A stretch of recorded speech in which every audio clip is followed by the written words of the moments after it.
Прийшли окупанти до нас в Україну, форма новенька, воєнні машини та трохи поплавився їх інвентар. Байрактар, Байрактар. Російські танкісти сховались в кущі, щоб лаптем посьорбати довбані щі, та трохи у чах перегрівся навар. Байрактар, Байрактар. Приперли зі сходу до нас барани для восстановлення великої страни. Найкращий пастух баранячих отар. Байрактар, Байрактар. Їх доводи всяке озброєння різне, потужні ракети, машини залізні, у нас на всі доводи є коментар. Байрактар, Байрактар. Вони захопити хотіли нас зразу, а ми зачаїли на орків образу з російських бандитів, робить примар. Байрактар, Байрактар. Російська поліція справи заводить, там пивцю рашистів ніяк не знаходить, хто винен, що в нашому полі глухар. Байрактар, Байрактар. Веде пропаганду кремлівський урод, слова пропаганди ковтає народ, тепер нове слово знає цар. Байрактар. Байрактар. Байрактар. Байрактар. Байрактар.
Yes.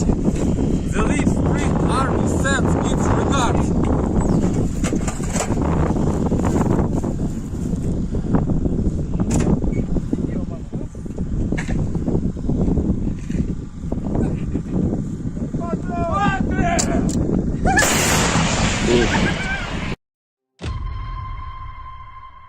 Хотите жить – бегите. Хотите жить – сдавайтесь в плен. Россия не получит новую территорию Украины. Россия присоединит себя к той катастрофе, которую она принесла на оккупированную территорию нашей страны. Оккупант заполняет могилами захваченную территорию Украины. И все больше могил на территории самой России. Ценой того, что один человек в России хочет продолжать эту войну, кто хочет войны больше, чем жизнь. Ваши жизни, граждане России.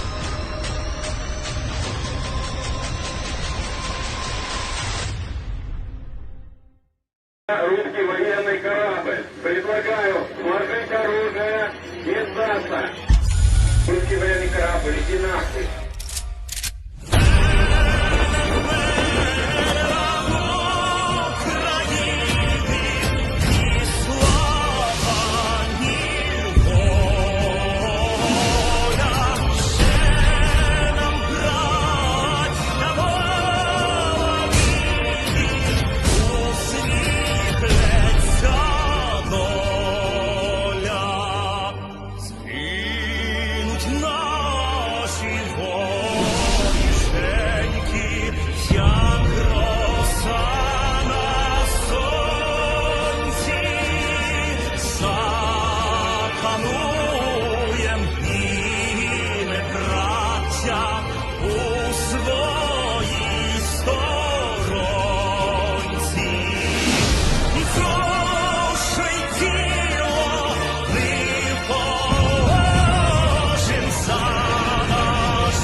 Hello, everyone. I'm the Enforcer, and I'm accompanied by Enforcer Matt. And good evening, folks. It's Enforcer Matt, and welcome back to day 591 of the news. And it's good to see you all once again, but unfortunately, we are seeing some very big strife breaking out in the world. And of course, we're going to be covering the past 24 hours of the news of the war in Ukraine, and also the war that just broke out inside of Israel just last night as we were rounding out the stream. I have to say really quickly that there needs to be an addendum to a video that I made earlier today. Earlier today, in a video made about the conflict inside of Israel, I said that this channel would remain completely neutral on the topic in between the Hamas group based out of Palestine and also the Israeli government as well as the nation of Israel. I'm actually going to have to step back on that and actually take a side. Since that video was made, we have gotten even more news, and I have seen some of the most horrendous things outside of the Ukraine war that you could possibly ever see being conducted by Hamas against citizens of Israel, civilians who are not armed combatants.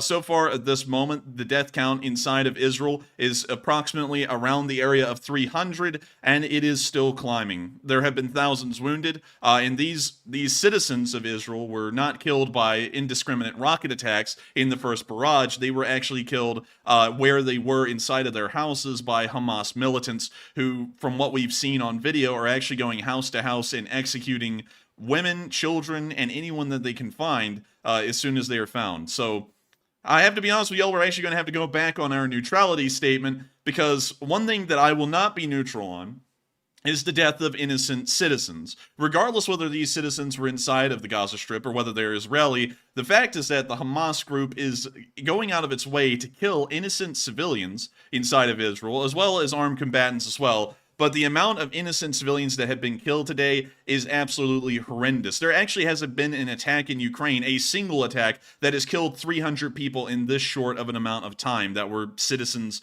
of Ukraine.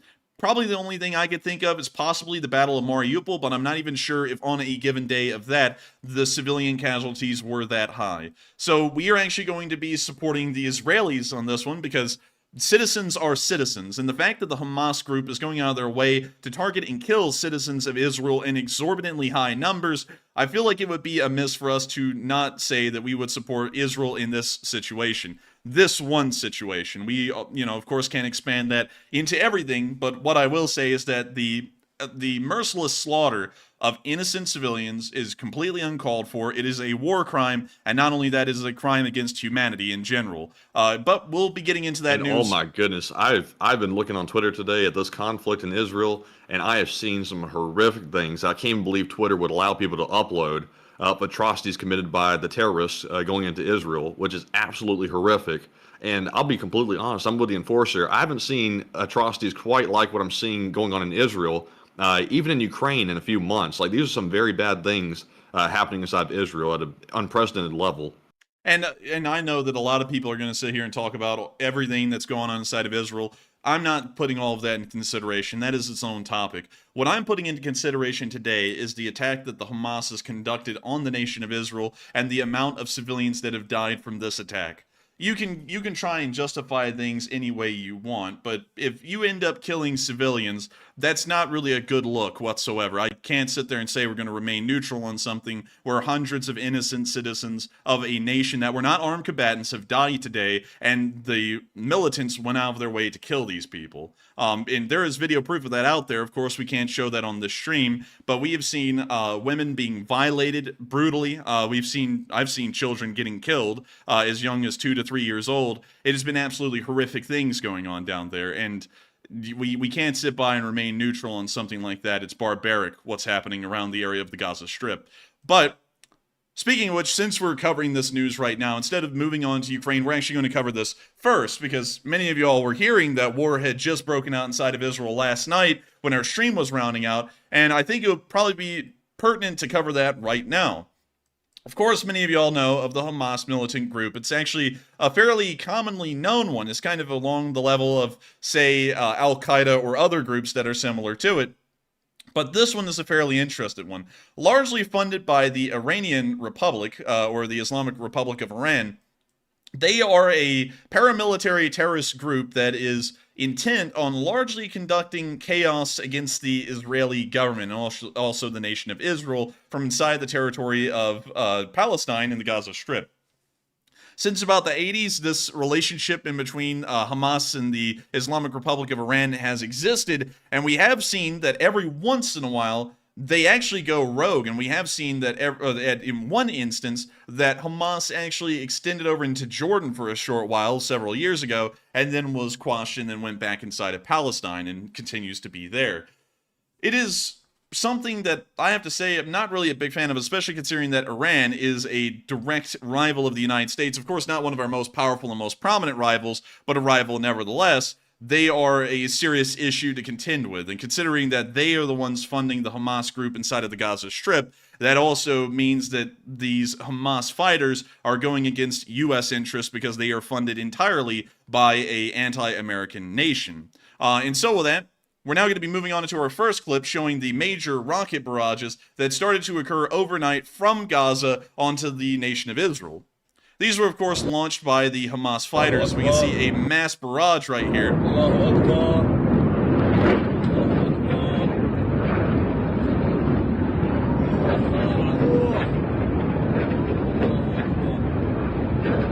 We see the rockets continuing to fly off into the distance. And from what I understand, thousands of rockets have been fired at this point right now. This was the first initial barrage. The initial barrage killed 22 people, most of them citizens, almost instantly, and injured hundreds more. This, of course, was right before the main attack. The main attack began to breach the gates of the Gaza Strip itself, where they used bulldozers and also wire cutters to cut down the fences in between the Gaza Strip and Israel, and then start moving through and into the area of the state of Israel, near the area of Ashkelon, and also near the town of Sderot, which we'll be getting into in a little bit. But most importantly, one thing that I have to say, and this is something very interesting, is that the Hamas terrorist group has apparently learned from tactics being used in the war in Ukraine by the Ukrainians and the Russians as far as drone warfare goes. We've seen them using drones with RPG-7 warheads mounted under them to take out Merkava 4s, and it actually appears that they have been incredibly successful in being able to combat the Merkava 4. We've seen about 2 or 3 of them get destroyed or disabled at this moment from these kinds of drone attacks. We actually don't have any footage of that here on the stream, but we have seen it, and it is somewhat alarming to see that even fairly advanced tanks like the Merkava, which is up to a fairly modern Western standard, can also be destroyed by such a simple and cheap and largely very efficient kind of warfare. So very bizarre to see. But moving on from that and into our next clip, we also got to see, and let me make sure I'm getting this correct, that some paramilitary groups of Hamas actually breached the border area of the Gaza Strip with paragliders. And also I'm going to have to be muting that because that's copyrighted music.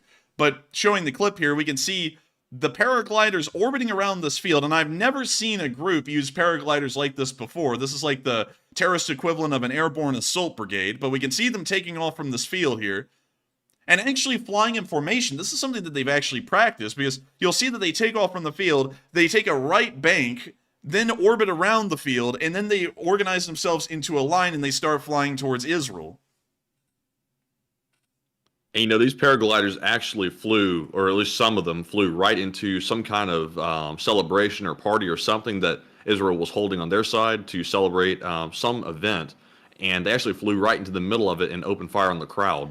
Yes, it was actually a nature festival with hundreds of people there, and we heard, although unfortunately I haven't been able to see any clips to confirm what actually happened there at the moment, but we have heard that many innocent citizens, a lot of them incredibly young, because it was kind of like a children's festival, ended up being injured and killed in that attack, which is, of course, downright brutal. And usually, and I have to say this really quickly, usually we always try and cover things in a positive light, and try and make things sound like it's kind of okay or a little bit better than it is. But this, today, a lot of the clips that we're going to be seeing and talking about in Israel, there wasn't really anything we can make positive light out of or try and give it a silver lining, like, you know, at least these folks are okay. A lot of people have ended up dying today, more so than we've ever seen die really in a single instance inside of Ukraine, and I can't say that enough. From what I understand, this is one of the deadliest terrorist attacks that have ever occurred on the nation of Israel, and 300 innocent citizens are dead. It's something fairly crazy to see, and also very terrible as well. And I can see some people coming in here, and you know, of course we have to deal with this because it's another topic, in saying that Israel isn't really a real country or a good country. And I have to say this really quickly.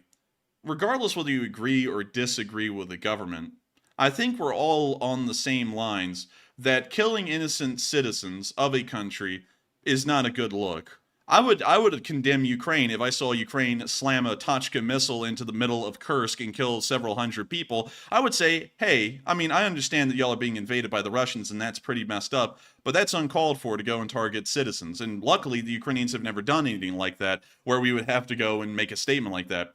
I am not into the concept or the idea of excusing the deaths of innocent civilians because you may disagree or agree with a government or a standpoint. That is really vile and really sickening to think that people, because of a government that some people may not even have control over, and, you know, and a lot of people, of course, make that argument about Israel, that you would sign away 300 to 400 people's lives because you disagree with the government of that country.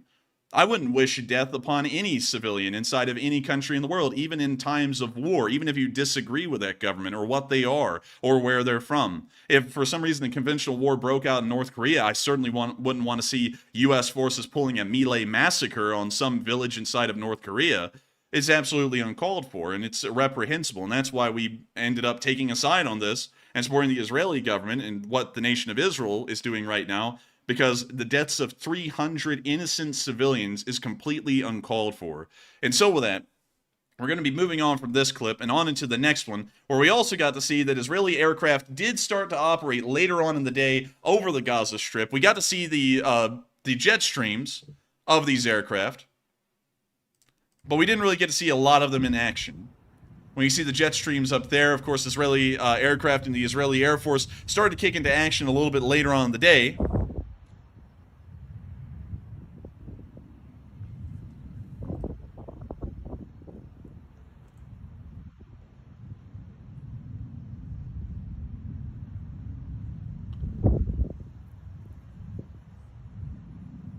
You see several of the Israeli aircraft actually flying in formation up there and making their way towards the Gaza Strip.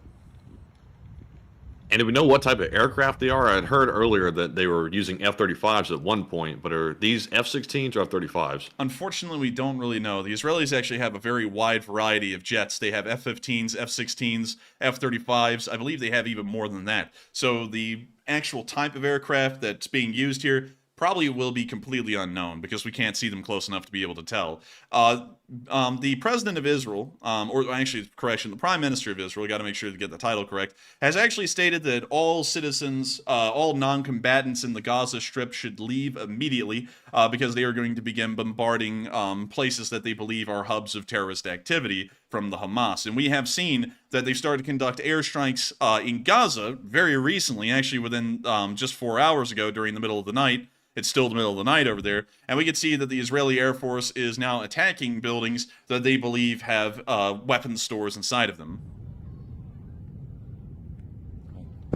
When you see one of the explosions out there in the distance, that was an incredibly large bomb, most likely a JDAM.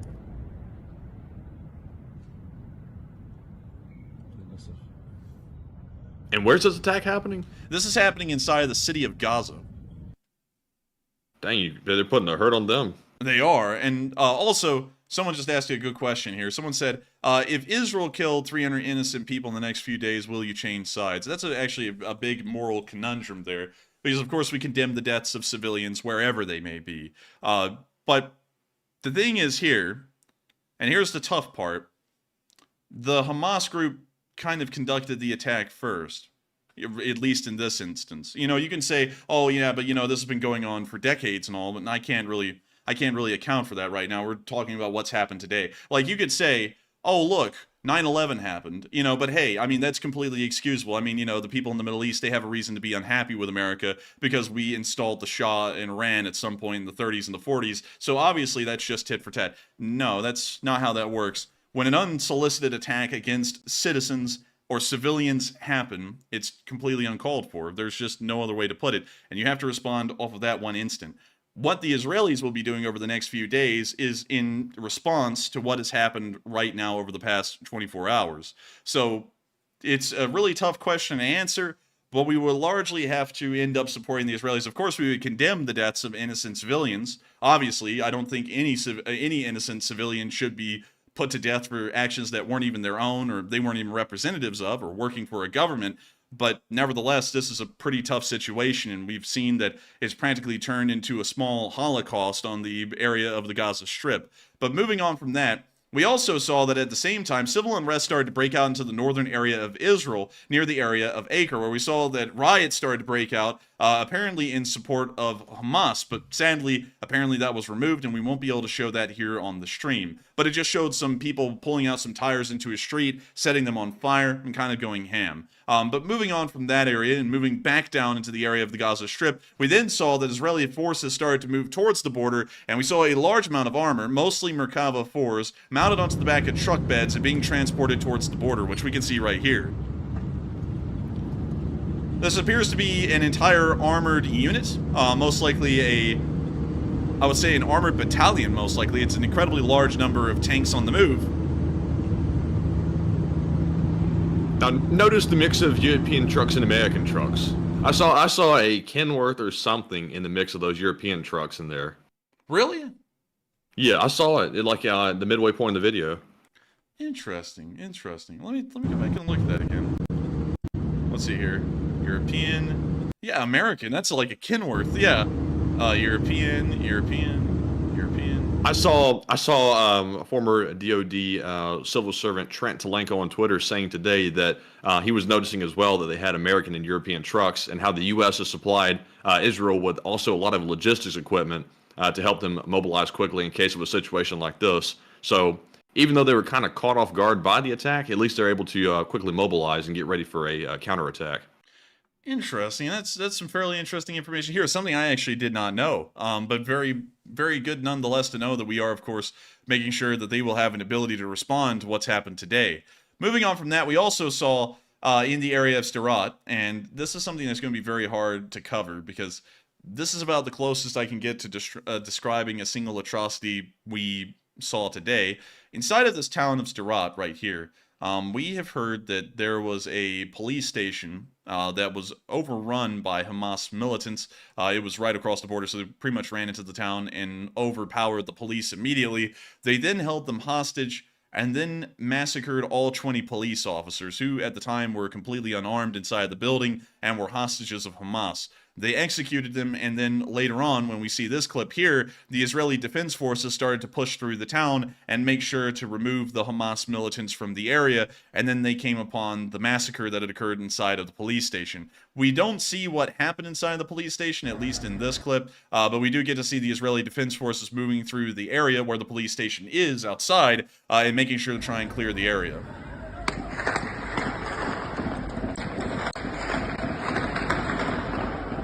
We hear sporadic gunfire occurring across the entire city.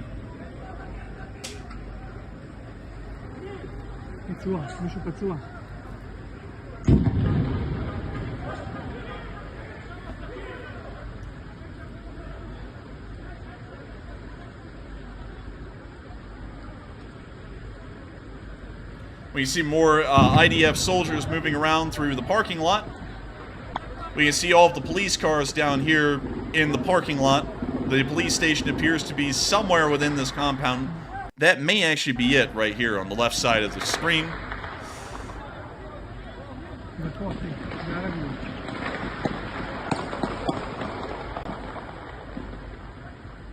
But a very unfortunate thing to know that 20 police officers also got killed as well. They did not get killed in a firefight. They had given up. They had surrendered to Hamas because they've been overpowered and completely surprised, and then Hamas summarily executed them. If we're treating this as a war, and we're saying that Hamas is a enemy combatant, that means that under the Geneva Convention, once these police officers surrendered, if we were to treat them like armed combatants that had surrendered, they would be subject to protections of the Geneva Convention, which were outright violated in the massacre of the police officers inside the police station. So, once again, another war crime that's been committed here inside of Sderot. Moving on from Sderot, we then started to see that Israeli forces were starting to move into the area of the Gaza Strip, and we saw some missiles landing inside of Gaza itself as the Israelis were once again trying to quell the Hamas groups and start trying to strike at their ammunition depots that they've set up inside of buildings in the area of the Gaza Strip. Dang, man, they're using some big bombs in these attacks. Good lord. They are. I mean, they really do whip out the big guns when it comes to this stuff. But you got to kind of give them credit a little bit, because that's something they have to do to make sure to protect their own people. But moving on from that, we also saw that finally Israeli forces started to injure the Gaza Strip from the north several hours ago, and we got one picture here showing an explosion that was occurring on the battlefield. Beyond that, we haven't really gotten a lot of video or picture evidence of what the ongoing fighting has looked like in the area of the northern Gaza Strip. Nevertheless, Israel is currently trying to fight into the Gaza Strip and start to take out the Hamas once and for all. The Prime Minister of Israel has actually declared that they will be wiping the Gaza Strip off the map. Of course, that came before he said that the civilians need to leave, so that way they can make sure to take care of the Hamas militants that will be inside of the Gaza Strip. But it appears that tensions are certainly boiling incredibly high in the area, and it does seem that this will most likely become a conflict that will last for weeks, if not months, in between the Israelis and the Hamas fighters. The Hamas fighters are a terroristic group that uses guerrilla warfare tactics, meaning that the ability to destroy them in an outright conflict will be incredibly difficult, if not impossible. For that reason, while the Israelis on paper are more organized and more trained than the Hamas fighters, the fact that they are guerrilla soldiers will make this conflict much more difficult for the Israelis, and we'll probably see that they get stuck inside of a quagmire inside of the Gaza Strip for quite some while. We may even see that the Israeli Defense Force doesn't move into the city of Gaza, because when you look at the city of Gaza, and I don't know why I was zooming in on Ukraine right there, but when you look at the city of Gaza and the Gaza Strip, it is incredibly dense with urban buildings, of course, urban streets, which is a very, very difficult thing to fight through, especially this amount of urban streets and areas. It's pretty much the entirety of the Strip. So we may see that the Israeli Defense Forces hold back. We may see the Israelis conduct some kind of an air war campaign on the Gaza Strip, and then once they believe that that was effective enough, we may see the Israeli Defense Forces move in full. At the moment, from what we understand, Israeli Defense Forces are fighting in the northern area still over these largely open fields, so it's giving them a little bit more of an advantage, considering that they can yield their, wield their armor in this area as well as their infantry against the Hamas militants, so they're probably having an easier time fighting against guerrilla warfare tactics in this area, but once they start to enter an urban area like Gaza, it's going to become incredibly difficult. Nevertheless, Now, real quick, I have a question because I'm not super up to speed on the entire situation between Gaza and Israel.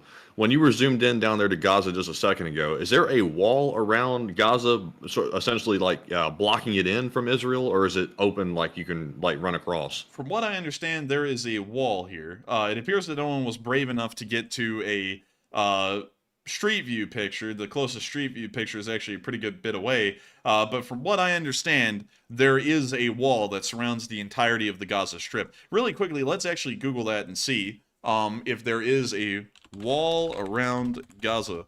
And let's see here. What do we get? The Gaza-Israel barrier. And I know a lot of y'all are saying that's Israel and not Israel, but we're from the South and we say Israel. Everyone down here says Israel.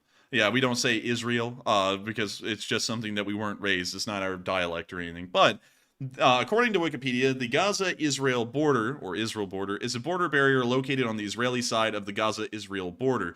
The Erez crossing in the north of the Gaza Strip is the only crossing point for people and goods coming from Israel and into Gaza. There exists a second crossing point in the barrier called the Kerem Shalom border crossing, which is exclusive for the crossing of goods coming from Egypt, as Israel does not allow goods to go directly from Egypt into Gaza through the Egypt-Gaza border.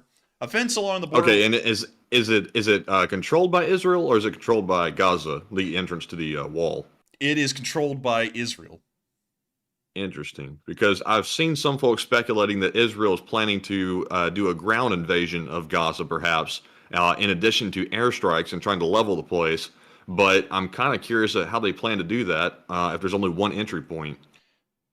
That's a good question. They may actually bring in some engineering teams and just flatten some areas of the wall and then just move in armored columns from there, so that way they have some different attack lanes to work with. That's probably what they would do, because the wall is, of course, going to be fairly easy to repair if it's a smaller area. And we also have to remember that it is just guerrilla militants, after all. If they have an open area like this, where they can make sure to control the area somewhat well, you could probably punch through the wall right here and then just drive an armored column in. The ground, of course, in this area is arid, so you don't have to worry about anything like a Rasputitsa, so the armor can work incredibly effectively in this area from what we would assume, at least based off of the current weather trends and so on. But still, it is in a developing situation. That's why we actually had to change from being neutral on the topic to pro-Israeli on the topic, because it's clearly a massacre and a genocide of Israeli people. In something interesting that y'all may also not know, and something I was looking around for today, is that Hamas has made a clear statement saying that they want to kill all Israelis, specifically all Jews. Of course, we've heard something like that before from Hitler in Nazi Germany, and we all know what that turned into. That turned into an all-out Holocaust. And so, while y'all may, I don't know, maybe y'all do or do not agree with Israel being a country. I don't know. But the fact that the people inside of Israel, who are innocent civilians, who are just there, are being threatened with death, regardless of who they are, regardless of what they are, or where they come from, that is something that we cannot stand by at all. If we were to stand by something like that, we would have to flip over from being pro-Ukrainian to pro-Russian, because that's about the same mindset the Russians have on the Ukrainians right now, and we're not doing that. My values are pretty clear, and no one's going to ever bend me on my values. Going around and killing innocent civilians, regardless whether you agree or disagree with their government, is something I will never agree with. While we try and keep the reporting on this channel neutral, which we tried to do earlier today, at the same time, I'm not going to be blind to something that is clearly a terroristic attack that is conducting a genocide on innocent people.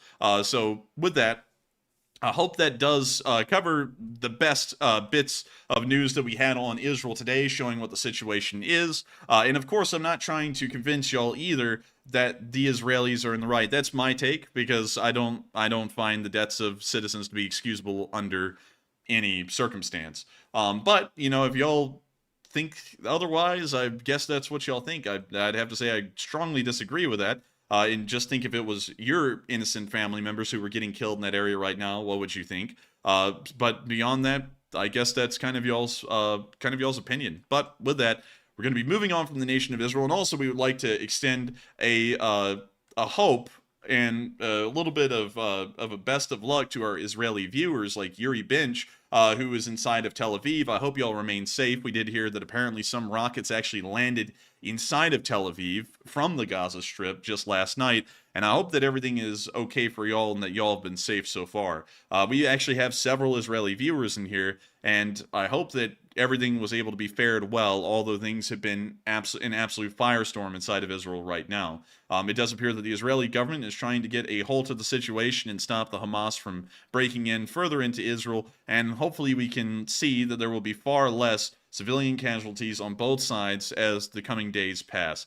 But moving on from the war in Israel that just broke out, and now moving on into the war in Ukraine, which we are also covering as well, a decent amount has happened today. Incredible losses have been seen, but at the same time, we've actually seen that the Ukrainians took ground, and the Russians also took almost an equal measure of ground in other areas today. So really, everyone just kind of traded territory a little bit inside of the nation of Ukraine. Beyond that, however, it did come at an extremely high price for the Russians.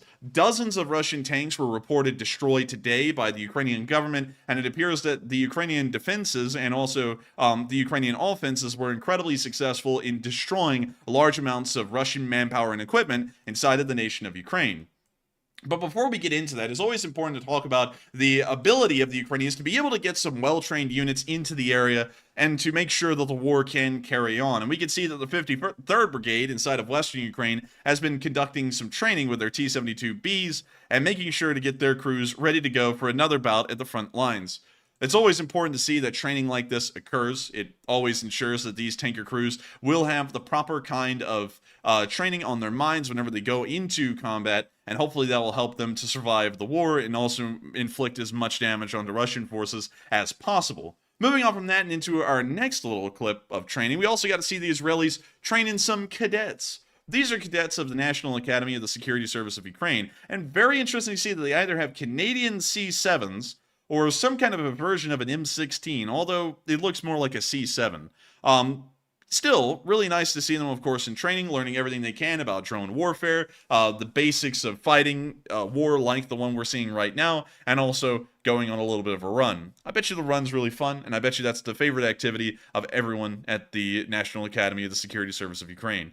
Nevertheless, great to see them continuing to train their own forces and get them ready for frontline service, of course building up their numbers and preparing to push the Russians back. Moving on from that, we're now going to start moving on into our location unknowns, which we actually have a smaller number of tonight. But before we get into that, we have to, of course, address what all of y'all have been saying largely about Israel. And while we've covered some small news about Ukraine right now, about them training in the western area of the country, and of course just keeping everyone up to date on that, there are a lot of y'all who have been talking about the war going on inside of Israel that just broke out yesterday, and what that has meant, and what it will mean going here forward. And so, Matthew, what do we got? All right, so entering our first poll and question segment, we have two polls to address, and our first one says, do you believe Russia is working with the terrorists to attack Israel to distract from Ukraine? 52% said yes, Russia is behind the scenes. 21% said, it's kind of too early to tell. 19% said, no, Russia is too busy right now. And 8% said unsure. And on this one right here, I have to admit that right off the bat, I would have a suspicion that Russia, being in a very bad spot in the Ukraine war, they're losing the war, that they're looking to distract from their situation and their losses there inside of Ukraine. But to go as far as to say concrete fact that Russia is working with terrorists in regards to Israel, I would say that's too big of a leap at the moment. We simply don't have enough evidence. This simply started last night, and we actually reported on it very briefly in the middle of our stream last night, and it's very new. So we don't have a ton of information. We don't even know yet why the Israelis were so caught off guard by this attack. We literally have hardly anything to go on right now. So I'm going to go with the 21% that says too early to tell and wait for more information. But Enforcer, what say you? And can you reread that prompt again for me? Do you believe Russia is working with terrorists to attack Israel to distract from Ukraine? From what we've heard, they may possibly be working with Hamas inside the Gaza Strip to try and provide them with arms. We haven't heard any hardcore evidence, though, to really back that up. And, of course, I have to say this as well. It seems as though the Russians are the boogeyman of every single story going on around the world at this point. And I'm not saying that it's out of the question, but I'm saying that they're hardly able to even fight a war inside of Ukraine. how in the world can they be doing everything around the world to instigate every single fight at this point? Because they can't even fight a war in Ukraine. They're that bad off. So I would have to be honest, not really sure at the moment. I can see it for some reasons, and I can't see it for others. So I'm going to say that I'm also undecided, but interesting nonetheless. And so with that, we are on to the next one. And I will say that even though we don't have concrete facts on it, it would make sense if Russia was behind, at least indirectly supporting, if not directly supporting the terrorists, because they do have a lot of operations in the Middle East. They've always used the Middle East as a proxy to try to fight the West and the United States specifically. So it wouldn't be too far-fetched to say that. I'd probably say it's likely, but it's just too early to tell with a lack of facts. But anyways, moving on to our next poll, it says, how should the U.S. react to the war in Israel? And this is a hypothetical question. I'm not saying we have to divert support, but if you had to choose between these options, which one would you choose? And it looks like 61% said we should wait for more to unfold first before reacting to the war in Israel. 20% said divert some aid from Ukraine to Israel. 17% said unsure. And only 3% said divert all aid from Ukraine to Israel. And from what I understand, Israel is one of the most well-funded military states, or a state with a very strong military, if you don't like the word military state, in the world. They're heavily fortified, and even though they seem to have had a small intelligence issue or error where they didn't pick this up too early, it looks like they're well-equipped to handle themselves and handle this dispute that's breaking out. It may become necessary at some point to give them more arms or more funding, but right now it appears they are probably good to go. But obviously that could change depending on the severity of the attack. But Enforcer, what say you? I would have to say that I'm trying to think of an answer here. I hate to tell you, Matthew, for some reason my mind's all over the place. Can you reread the line? It says, how should the U.S. react to the war in Israel? I would say that we should, of course, think about supporting them right now. I don't think it should be immediate, however, because it does appear that the Israelis are already getting control of the situation at this moment, and I believe they are one of the largest military spenders in the world. Let me pull that up. How much does, let's see, Israel military spending? And let's see here. Let's see, the Israel defense budget, inclusive of U.S. aid, is expected to be $24 billion in 2023. That's about Wait, half. that's our aid to Israel in 1 year? No, that's their combined defense spending, and our aid to them annually will Good create Lord. about $24 billion. Wow, I mean, well, damn, when you put that into perspective, it's like, why in the world is anyone even complaining about how we're supporting Ukraine? Because that's actually a pretty damn high number. But anyways, to answer that question, considering that they already have a very large military budget for the size of their country, look at Israel. It has a $24 billion annual budget for their military, and then look at Russia and how large it is. And before the war in Ukraine, they had a $50 billion budget, just twice as large as Israel's. So going off of that, I would have to say, honestly, we'd have to wait and see what goes on in Israel to see whether we support them or not. They kind of seem like they'll be able to handle it on their own. But at the same time, what's happened is so horrendous, it seems like it would just be a nice gesture to try and offer them some support or help. But nevertheless, I have a feeling that they are pretty stacked up, bricked up as a military, and they'll probably do quite well because of that. The spending is exorbitantly high, especially for a country their size. So with that, I hope that gives some insight into that fairly well, at least on the budget that the Israeli military has annually. But with that, we are on to the next one. Yeah, and for the size of Israel, what is it, 35 billion you said, or 34 billion? Yeah, something like that. So at $34 billion, a country that size, if you were to try to match that ratio in Ukraine, I think that would be probably, like, I'm not good at math, but somewhere in the neighborhood of like hundreds of billions. If you were to try to match the same budget that Israel's got based on the size of the country, if I'm interpreting that correctly. Maybe. I'm trying to think of how you are interpreting that, and to be honest, I'm very confused. I wouldn't really know. But with like that, if you were to put Israel's inside of Ukraine for like the size of the country, like the spending per area, like the size of Israel, and try to superimpose that same like proportion to Ukraine, it would be like in the hundreds of billions, I believe, if you look at that ratio. Ukraine is about 28 times bigger than Israel, so we have a number. So let's go with the $26 billion they get. 26 times 28. So if we were to, well, if Ukraine was to spend per just amount of land, the same amount that Israel does, their annual military spending would actually be as large as the U.S.'s annual military spending would be at around $730 billion annually. So Israel's packing, like, no doubt. They're packing just for the size of their country. Man, they are packing heat. I mean, there's no doubt about that. That is a huge part. That's a huge amount of spending for a country that size. But also, Thomas, you brought up a good point. You said percent of GDP. How much does Israel spend on defense for GDP? So their ratio of military spending to their GDP is approximately 5%, meaning that if they were a NATO country, they are exceeding the minimum threshold of GDP spending by 3%, or a factor of 150%. So they would actually be one of the highest military spenders if they were a member of NATO by GDP. So that's actually pretty impressive right there, and once again showing that they are stacked up militarily as far as a country can go, and especially one their size, considering how dense it is. But with that, I hope, and also, by the way, I have to clarify this because British viewers commonly use dense to say that someone's dumb. I mean dense is in how packed in the country is and how small it is. To have a budget that large, that's actually that actually tells us that the Israelis have to be packing heat because it's in such a small area. But with that, and also bricked up, meaning well armed as well. Yeah. So with that, hope that does address that fairly well. And with that, we are on to the next one. All right, and with that, we are moving on to our super chat questions, and we're going to take 3 for this first segment as usual. And first up, we have a $50 donation from none other than Steve Watkins at work. He is still at work. He's not at home. Steve, thank you very much for that very generous support and helping to keep us running. He says, you guys keep on doing what you're doing. And remember, there are 2 ways to make money off of YouTube. The slow way, having good content or keeping at it, or creating shite storms and throwing dirt. Take a chat, please. Thank you so much for the support, Steve Watkins, at work and helping the channel to keep on running. To be honest with you, whatever happens at this point. We have no control over it. We're doing what we have to do to defend ourselves from someone. If no one sees that, it is what it is. Am I largely going to back off of that? Probably not. No, really, honestly, no, not at all.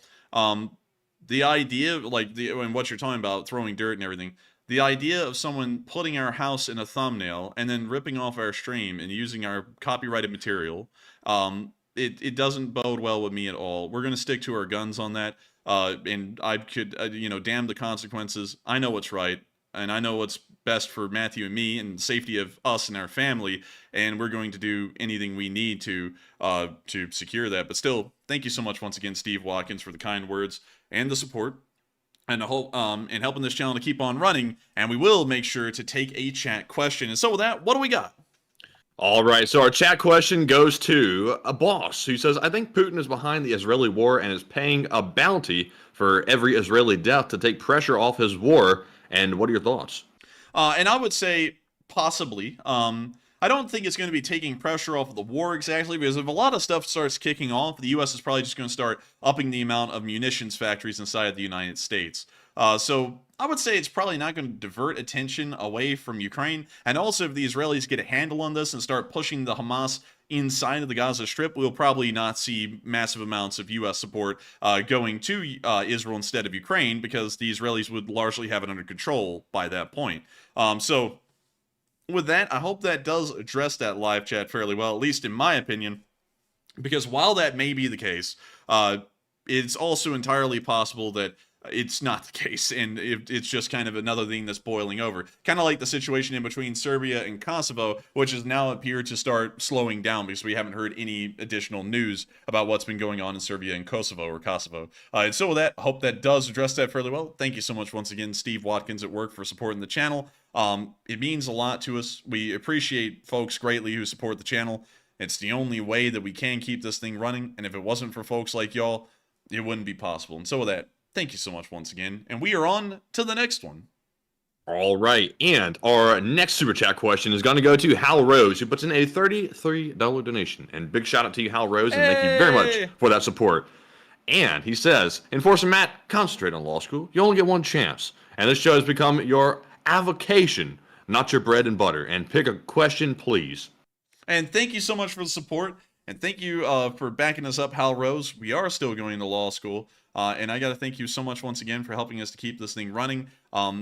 Gotta say, based off of what we're seeing, certainly need to make sure that we lean into law school heavily and make sure to stick to our studies like we have been. I got to thank you so much once again for I don't know what makes you say that, because we're doing pretty good. We got 1.2 thousand likes, got 5,000 people watching.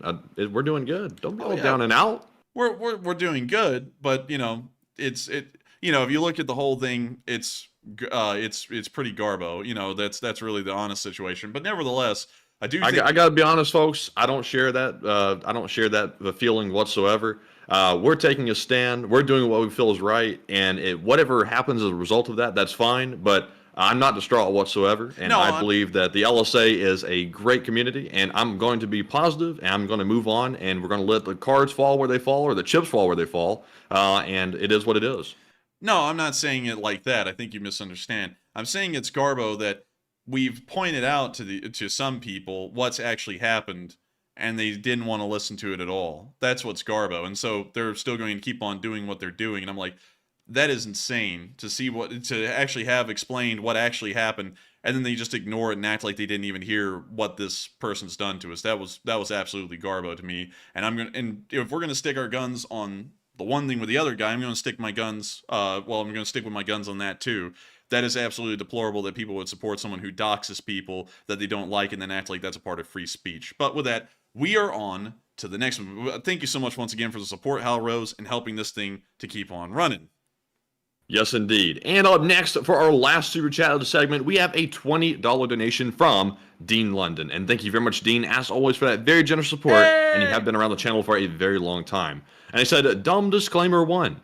By Super Chat, I agree to pay the enforcer on any of the following days, Monday to Saturday, and 2, every Sunday, all Super Chats are passed over and donated via YouTube giving, and 3, dumb games equal dumb prizes. LSA. And thank you so much for the support, Dean London, an absolute channel legend, an old guard, and I gotta thank you so much once again for supporting this channel and helping us to keep it running, and thank you for laying it out. This guy gets it, man. He freaking gets it. The support from Tuesday to Saturday does help the channel to keep on running. On Sundays, it's a Sunday fundraiser. It's set up through YouTube Give, and it's not even a super chat. It's actually a donation, and it goes straight to a nonprofit, and YouTube manages that whole end of things. And so I got to thank you so much once again for the support, Dean, and of course making sure to clarify that, because that is something that a lot of people try and misconstrue. But still, thank you so much once again. I hope that does address that fairly well, and thank you so much once again for supporting this channel and helping us to keep it running. And with that, we are now going to be moving on out of this question segment and back into our news inside of the war in Ukraine. Starting off with our first bit, where we got to see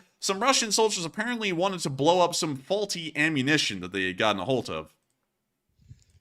And we can see that all these are like ATGMs or something similar, and they're going to put a landmine on top of it and then just blow the whole thing up. И давших осечку боеприпасов накладным зарядом. Так как боеприпасов много, в качестве накладного заряда используем противотанковую мину. Не повторяйте этот трюк дома. О! Не долетят до нас осколки. Хороший вопрос. Все в укрытие. Ну там поражающие элементы есть, братан. Плюс вторичка может прилететь. Это ж машина. And they're about to blow. Damn!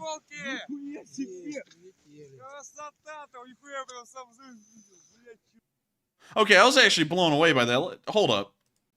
Может прилететь, это ж машина. Dang! That's got to be the biggest, like, non-drone ammo depot explosion I've ever seen right there. I gotta say, that was actually kind of wild. I didn't expect just a couple of ATGMs and an anti-tank mine to blow up like that, but that was pretty impressive. And so, with that, we're going to be moving on from that clip. Very interesting one to see from the Russians. And moving on to the next one, we got to see that a German company is now providing, and the German company is Rheinmetall, by the way. The German company provided a thing called the Surveil Spire, which, let me make sure I'm getting this correct, let's see, has applied with complexes to combat drones. It's an anti-drone system. Don't really know a lot about it, but it was a very interesting looking piece. And we can see them setting the system up here. It's this weird looking trailer thing.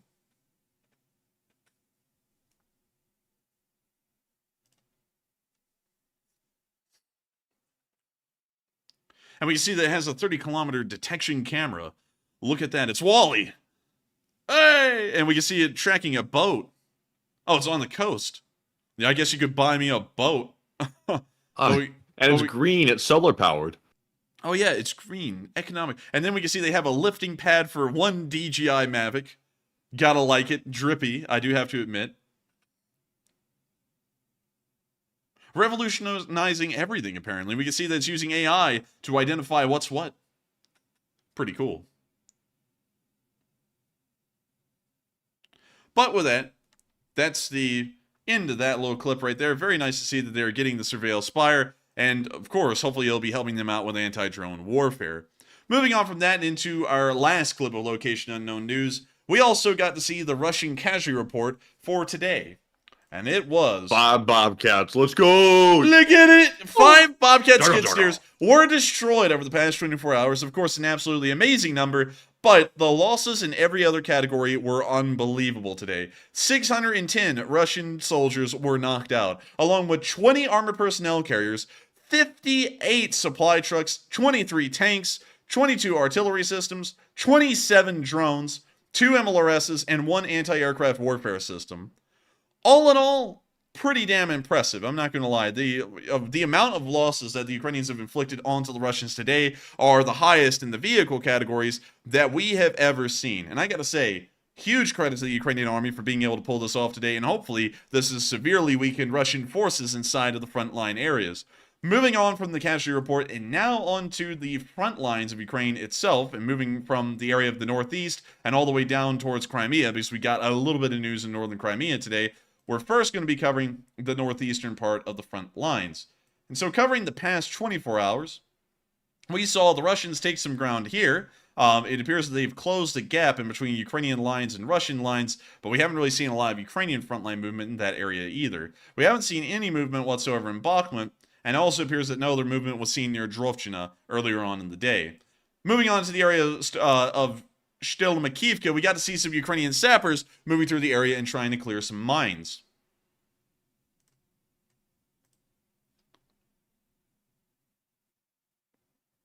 And we see them clearing out the mines.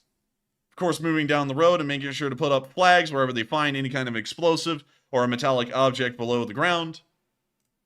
I still say that's no job that I would ever want to have. The sapper job, that is probably like one of the most dangerous looking jobs I think anyone has in the Ukrainian military. Yeah, I would have to agree. I would have to say it looks pretty damn scary and risky. But with that, that's the end of that clip right there. Of course, nice to see the Ukrainian sappers hard at work and hopefully making sure to keep Ukrainian forces safe through their demining efforts. We didn't get any news today from the Kremenna forest area. It appears that the battles there are still ongoing, but no frontline advances have been reported, and we also got no video footage from the area to show us what's really going on there. So right now, it's kind of an informational black hole, and we're just going to be moving past it and into the area of Luhansk, where today we also got to see a Russian soldier filming a Ukrainian strike. Here's the clip. You see the explosion here at the railway depot. The Ukrainians struck the railway depot and hit some ammunition inside some rail cars and sent it sky high. So I gotta say, really nice to see, and hopefully that will be able to limit the Russians' ability to get ammunition into the frontline areas north of Bakhmut and in between Soledar and Seversk. We also saw a very interesting clip today from the K2 battalion in this part of the battlefield. As they were moving through the area, we got to see what it looked like for one of the recon groups, which was really interesting. We're going to be muting it because usually K2 has copyrighted music. And we could see them moving through the tree limbs and advancing on through.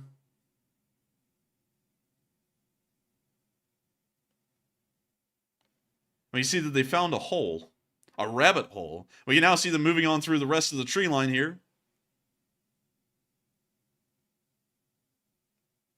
About 2 months after the Battle of Bermuda, a small group of scouts from the K2 battalion went forward to collect the trophies. And we're watching that little scout group right now.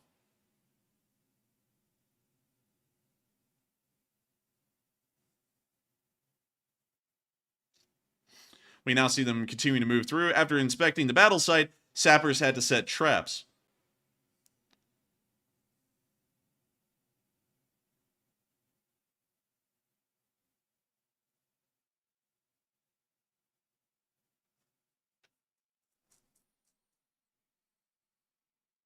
We see the Ukrainian soldiers standing around, and it appears they're talking to each other and laying out their next plans here. See him now pointing through the destroyed tree line into multiple directions, probably showing where the squad should fan out to and try and lay out some traps.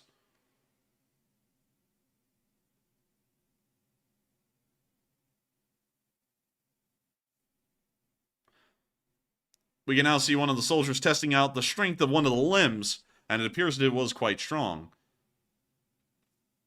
We can see some backpacks on the ground, and we're going to The have Russian trash all over the ground, it looks like, so they've come across a Russian area. We've seen them come across a Russian area, but we're going to end the clip a little bit short there, because there's a lot of other news we have to cover, but very interesting to see that the Russians left behind some combat packs, and I gotta say, it's an interesting sight to see that they'll just give up their equipment and run for the fields. I have no idea why, but the Russians still like to do that even at this point in the war, 591 days in. And so with that, moving on from the area of the direction around Soledar to Seversk, and moving on down to the city of Bakhmut itself, we got to see the Ukrainians targeting some Russian tanks around the vicinity of Bakhmut city. Here's the clip. We're going to be muting that. We're going to be unmuting it, muting it, unmuting it. A lot of intros here. But we can see the intros for the Ukrainian units that are flying these drones. And we can now see the drones coming on into the rear of the turret of a T-72. We can now see them coming into the rear of the turret of another tank.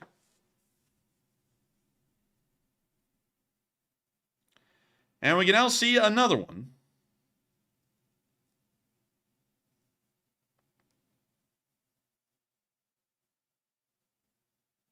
We now see this drone coming down onto what appears to maybe be an APC. Couldn't really tell too well.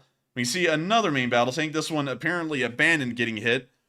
And then we can see the movie Fury for just a moment right there at the end. Apparently some kind of a meme. But nevertheless, very interesting to see and love to know that the Ukrainians were able to target some Russian tanks in the area around Bakhmut today and inflict some pretty decent damage onto the Russian forces.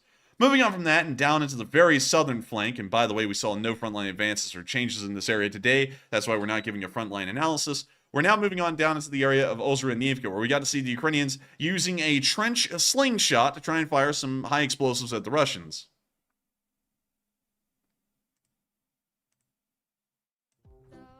We're going to be muting that, but we can see them getting the bomblet ready, pulling the slingshot back. Interesting choice of very upbeat, happy corporate music for the scene. Bum, bum, bum, bum, bum, bum, bum. But we can see them pulling the slingshot back and flinging the bomblet. And I bet you if we could hear the audio, it exploded in the distance. Pretty ingenuitive, considering that they don't have a grenade launcher. They did the next best thing. They made a hand grenade launcher thing. But with that, we're now going to be moving on from that little bit of news and on into the next bit outside of the Bakhmut area and inside of Donetsk, near Krasnoarivka. We got to see some Russian tanks getting hit and heavily damaged and destroyed in this area by Ukrainian drone attacks again today. The Ukrainian drones appear to be one of the major destroyers of Russian armor and infantry nowadays. I would assume that they're most likely making up a decent amount of the casualties, most likely somewhere around 30%. But we can see them dropping bomblets, not just on tanks, but also on soldiers as well. And it appears that some of them have been startled by the comeuppance. We can see them dropping a thermal barrack inside of one of the trenches. It actually bounces into the trench and back out of the trench, and then it explodes.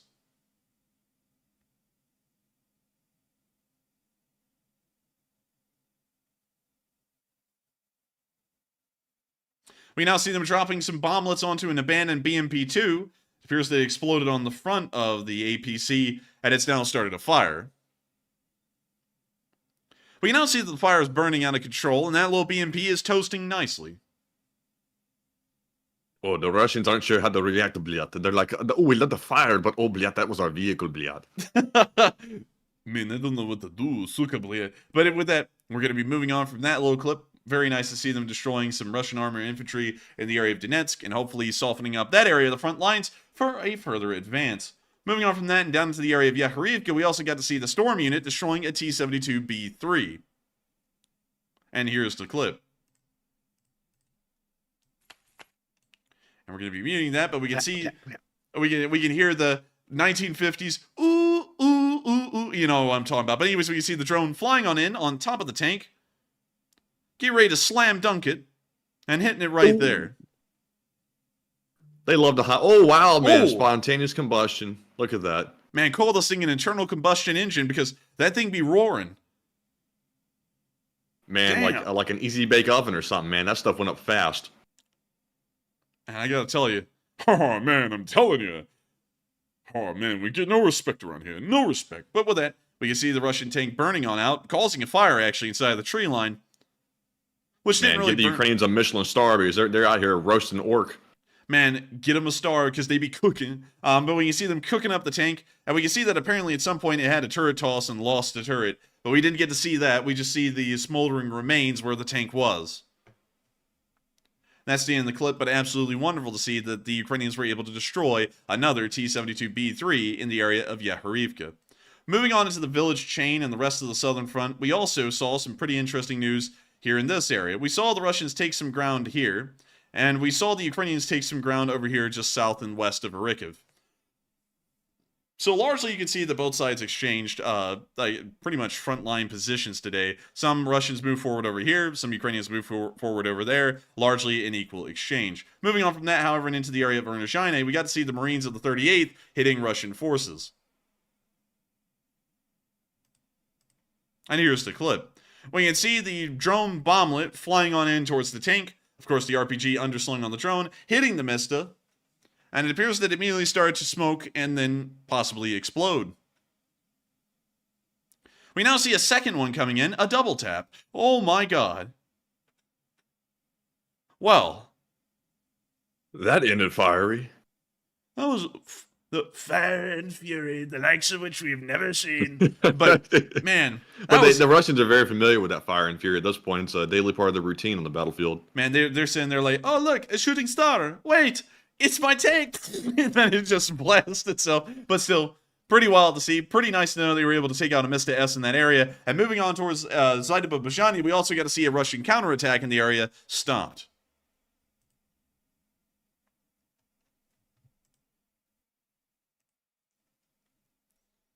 We can see the Russian counterattack moving down the destroyed tree line.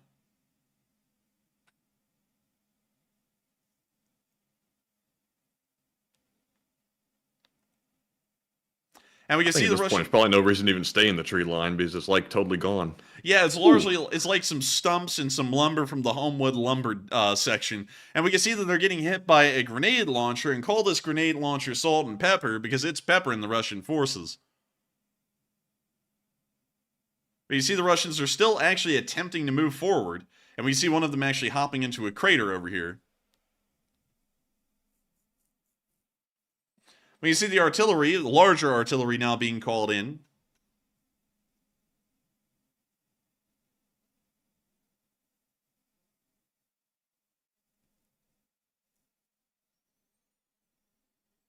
We see them looking down the tree line and observing the forces as they continue to land artillery on them, and we can now see that the artillery is getting dialed right into the tree line.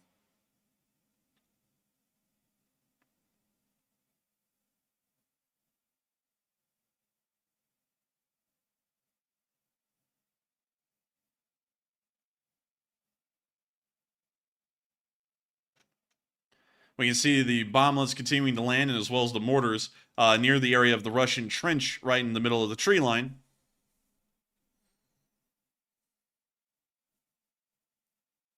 Oh. And we can see one landing right into the middle of that trench. That was a pretty direct shot. About as direct as it gets. They just kind of lob those things over like it's on a slingshot or something. Maybe they're doing that. Like, we just saw a clip of that. Maybe they're slingshotting them in. And we see one Russian out there. It looks like he just pulled a tarp off of something. And it looks like... Wait, hang on. I think that was actually Ukrainians possibly that were firing grenade launchers. Couldn't really tell. The clip was a little ambiguous about who that was. But we can see more explosions occurring in one of the intact areas of the tree line. Apparently the Russians have now made it into that area, although we can't really see them inside the trees. Nevertheless, the artillery is landing in the area.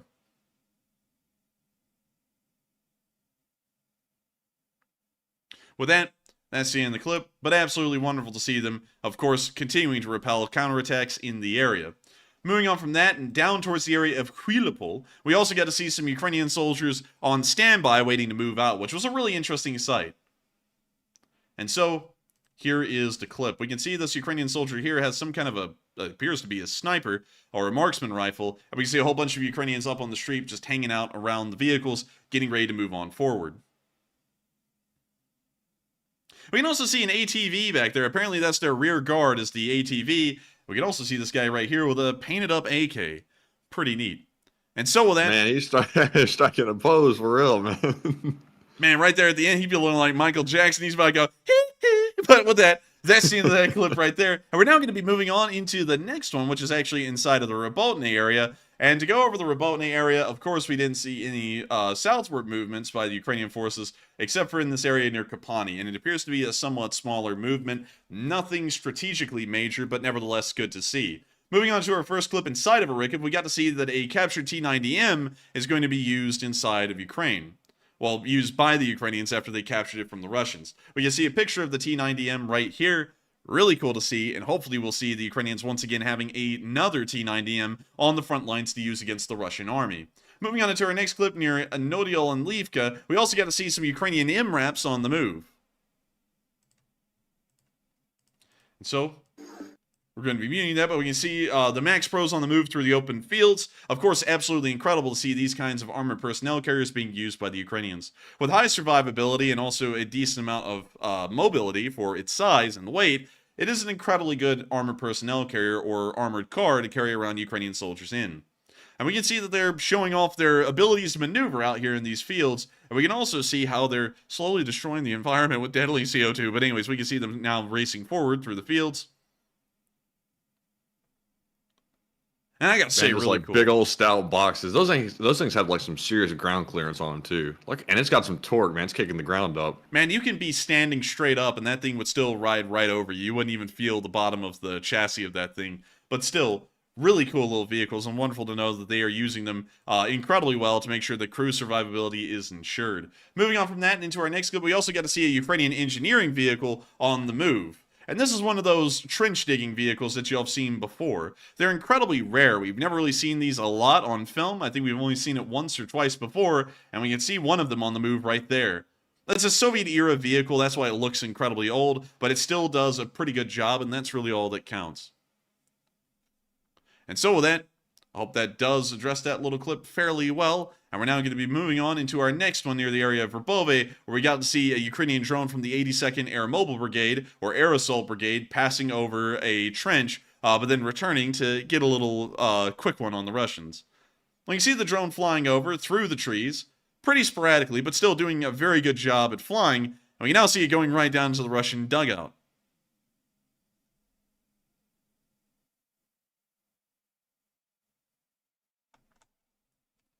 We can now see the Russian once again in the dugout, and we can see the drone circling back to get a little bit of that hit. We see the Russian down there going, "Oh, блядь, what is this garbage? What is that noise? It sounds like a bee." And then we can see it. Oh, well, we're going to end that right there. But still, a pretty... I'm gonna play that Curb Your Enthusiasm music. He looked away at just the wrong time. But with that, that's the end of the clip. And very nice to see the 82nd Brigade, of course, using their resources to try and make sure the Russian forces are slowly chipped away on the battlefield. Moving on from that into the area of Paraglider, we also got to see the Ukrainians dropping another bomblet onto some more Russians. And so here's the clip. We see the Russians hiding in some kind of a large ditch, and we can see them getting hit. Right there. Pretty accurate hit. And we're assuming that that caused some decent damage to their little fire team down there.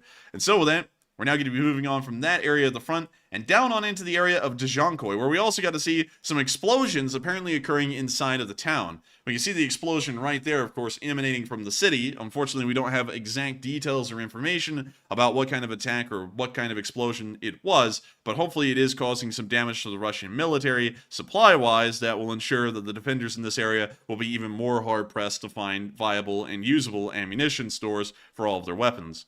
But moving on from Crimea and the very little information we got there, it's now time for us to move up to Kyiv and cover the speech from President Volodymyr Zelenskyy here on day 591 of the war. And so, without further ado, here is the speech. And I saw it, Matthew. Good on you. But with that, here's the speech. Дорогі українці, українки, сьогодні від ранку на постійному зв'язку з нашими дипломатами, з розвідкою через терористичний напад на Ізраїль та загрозу нашим громадянам, які перебувають в Ізраїлі. Створено оперативний штаб при МЗС України. Всі служби та наше посольство відслідковують інформацію щодо громадян України, які могли опинитись у небезпеці. Станом на зараз перевіряється інформація про можливу загибель однієї громадянки України та проводиться розшук 2 наших громадян. Як тільки будуть перевірені деталі щодо цих людей, українські дипломати повідомлять суспільству. Будь ласка, дорогі українці, якщо ви перебуваєте зараз в Ізраїлі, будьте максимально уважні, дотримуйтесь інструкцій від сил безпеки та дбайте про себе та інших поруч із вами. За будь-якою потребою, будь ласка, звертайтесь в наше посольство будь-яким доступним вам способом. Україна допоможе усім своїм людям, щоб не відбувалося. Сьогодні увесь світ побачив жахливі кадри з Ізраїлю. Кадри того, як терористи знущаються з жінок, чоловіків, як захоплюють в заручники навіть літніх людей, не жаліючи. Мої співчуття усім, чиї рідні та близькі загинули. І бажаю якнайшвидшого одужання усім, хто був поранений. Коли відбувається такий удар терористів, усі, хто цінує життя, мають бути солідарними. Ми в Україні особливо сприймаємо те, що сталося.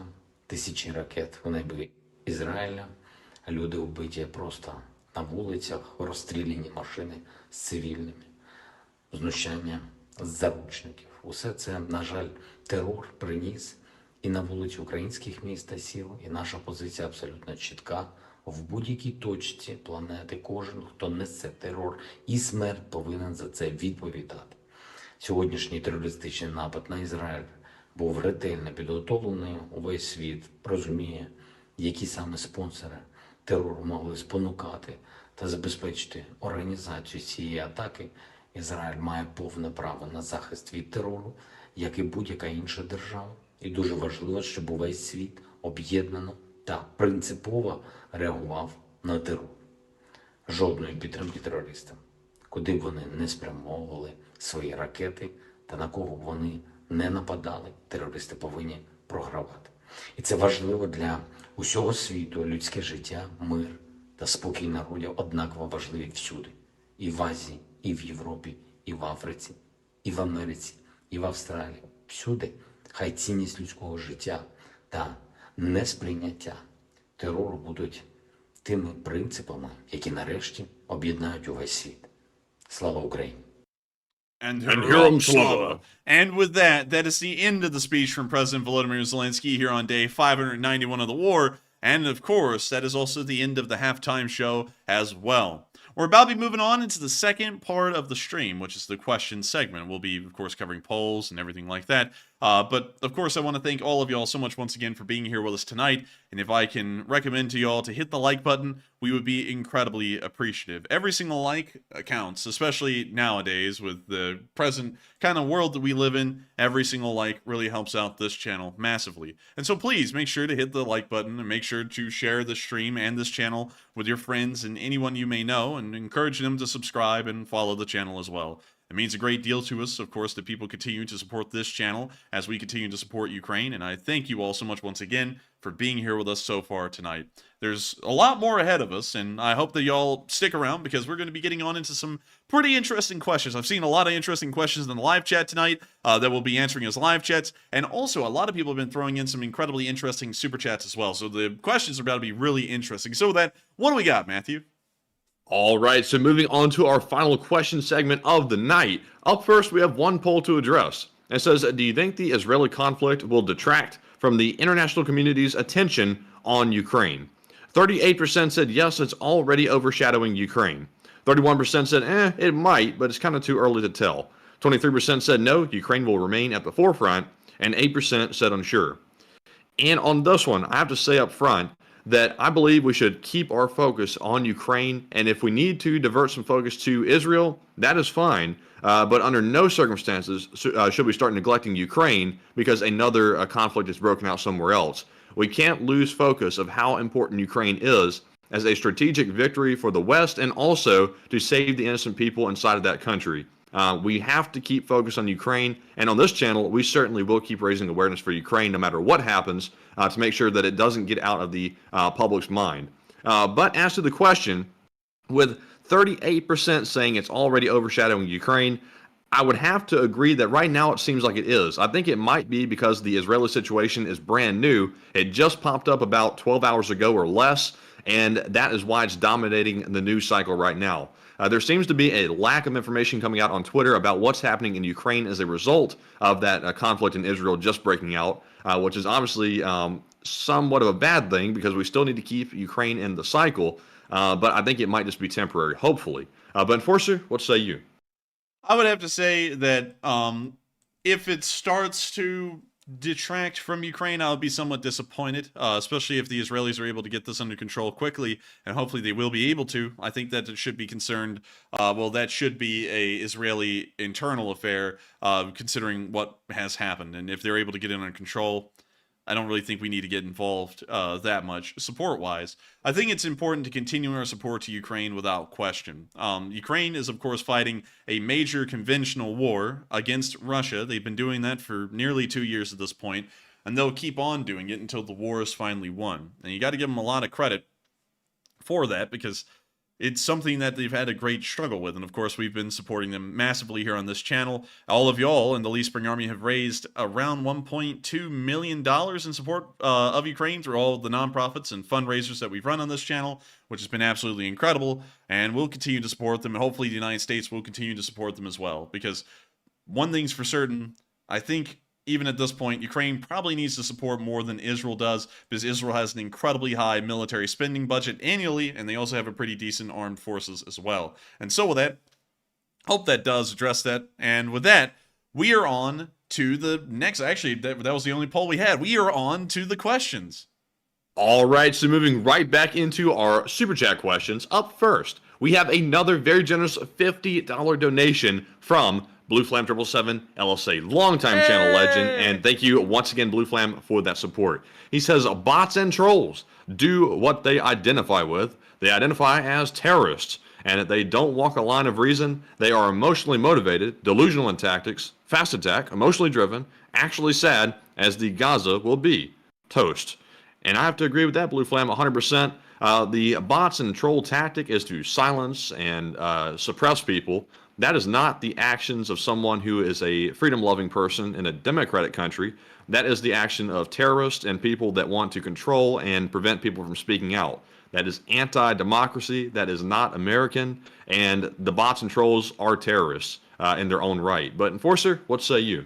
I would say the bots and trolls are more so terrorists, especially when it comes to doxing. And many of you all know that doxing, and this is one thing I have to harp and just hit home on over and over and over. Doxing puts people's lives at risk. It does. That it's a huge concern on the internet. People have actually been killed and murdered because people have doxed others because of something on the internet. It's a serious concern. And I would have to agree with you that bots are largely terroristic in that regard, 100%. And I would also have to agree with you as well, really on bots in general. Really, all of the bots are incredibly terroristic. And I got to say, I thank you so much once again for support and helping this channel to keep on running. And if you're also talking about the terrorists in the Gaza Strip, I would also have to agree with that as well. It's something that we've been seeing occurring for a while now with the militants in the Gaza. Really something that's been occurring ever since I was alive. And growing up, you would always hear every once in a while about tensions flaring up over there and something happening. But nonetheless, I got to thank you so much once again for support, and Gaza will most likely be toast because of what's happening down there, especially with what Hamas has done just over the past day. And so with that, I thank you so much once again for helping the channel to keep on running. Blue Flam 777, of course, an old guard of the Lee Spring Army, and thank you so much once again for supporting this channel and helping us to keep on running. Every single one of y'all who've thrown in a super chat, of course, helps us to keep the lights on and pay the bills, really pay rent, among other things. And I gotta thank y'all so much because y'all make it possible for us to do this as a job and to be able to do this 6 days a week, 60 hours a week. And so with that, we are on to the next one. But thank you so much once again. All right, and our next super chat goes to James Hughes, who puts in a $50 donation as well. Huge shout out to James, and he says, I heard Russia sold a nuke to Iran from a news pundit today. I know the Taliban visited the Kremlin recently, and what are your thoughts on a possible nuclear terror attack? The possibilities of a nuclear terror attack are probably very low, especially coming from Iran. Also, another thing I'd have to say is I would vet that greatly, because that would be in violation of nuclear non-proliferation acts, and no one's really a big fan of just giving out nukes to folks because they might go rogue with them, and then they might even turn against you. So I would have to say probably not true. I haven't heard about that. I would have to doubt it because that would be in very strict violation of nuclear non-proliferation treaty, so it would probably be a huge deal if it did happen. So I would say that first off, and then second off, the chances of nuclear attack at this moment, while it seems a lot higher than normal, I would still have to say it is somewhat low. And so with that, thank you so much once again for support. I hope that does address that live chat fairly well. And with that, we are on to the next one. All right, and our next super chat goes to Oda P. And thank you very much, Oda, for that $50 super chat. And I believe that is the first one to stream, is it? It's not saying it is, but I could have sworn that might have been your first, but maybe I'm having a memory loss or a lapse in memory. But thank you very much for that support. I said, here is 50 for all the haters. I've been there and done that, and keep it up. And thank you for the support, Oda P. I don't know what you mean by you've been there and done that. But thank you so much for supporting the channel and helping us keep it running. Of course, it helps us to do everything behind the scenes and helps us to be able to do this as a job and be able to eat and all that great stuff. So I got to thank you so much for the support, and also thank you for spiting the bots. That's one thing they get incredibly pissed off about, is people enjoy the channel enough to support it. And so thank you so much once again. And so with that, I hope that does address that fairly well. And we are on to the next one. And the next one goes to DL Hemingway, who puts in a 20 and says, are we in the beginnings of a global war? I would say that we are most likely getting close to it, considering just the amount of conflicts that are going on around the globe at a single time. It's certainly a very tumultuous time in history, that's for sure. No doubt about that. Whether it's going to lead to a third world war or not, I'm not entirely sure, because some of these situations are almost completely detached from others. Like the Serbian-Kosovan situation is largely detached from every other. The Israeli-Hamas situation is one that's been going on for long enough that its flare-up may just be coincidence. So possibly, but most likely not, in my opinion. And so with that, I hope that does address that live chat fairly well. And thank you so much once again for support and helping the channel to keep on running. And with that, we are on to the next one. And the next one goes to Tom Simmons, who puts in a $20 donation. And I don't see any comment left by Tom, but thank you very much for helping to keep the channel running, and we do appreciate that support very much. And also, thank you for being a long-time channel viewer as well. It took me a second because I thought I had seen a different name, but thank you very much, Tom. And Enforcer, what say you? And I've got to thank you so much for the support, Tom, and helping the channel to keep on running. You didn't throw in a comment, but the support does help us to keep making comments ourselves. And if it wasn't for folks like you, this channel wouldn't be possible. It wouldn't have been possible this long, and it wouldn't continue to be possible. And so thank you so much once again, and I hope that does address that incredibly well. And with that, we are on to the next one. And I threw up a poll as well real quick about the question that was asked by DL Hemingway, are we in the beginnings of a global war? And it looks like 54% said yes, and 46% have said no. So it's almost close to half and half, with just a small majority saying yes. And on that question, I would have to say that, like the Enforcer said, with so many conflicts breaking out globally, and these aren't small skirmishes whatsoever, these are very serious conflicts. For example, the one in Israel that just broke out last night is the biggest terrorist attack they've had in a very long time, and is obviously going to lead to an escalation of probably broader sorts than we think. That's my speculation on the matter. And obviously, we've seen Ukraine and Russia going at it for over a year now. And in the background, we also have Taiwan and China looming. They haven't acted on it yet, but China hasn't let go of those ambitions, and that's a possibility as well. But all it takes to start a global war is, for example, something to get worse in Israel, where either Western countries have to step in, like the U.S., Britain, somebody else, and then other countries like Iran don't like that, and then all of a sudden we get a little skirmish there going on, and then it breaks out into a much larger situation. It's very fragile, the global order is, and it looks like it might be having some problems, which is not a good sign. But Enforcer, what say you?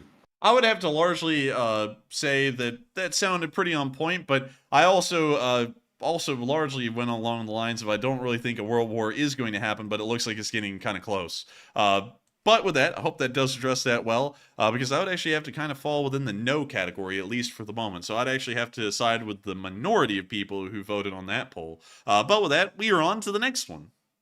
And the next one goes to Lord Jarek, who puts in a $20 donation and says, I don't think Russia will or was behind this, at least not intentionally having Hamas attack, because if they are, and Israel found out, the world would enter the war against them, and Putin isn't stupid enough to do that. I wouldn't put it past him, to be honest, though.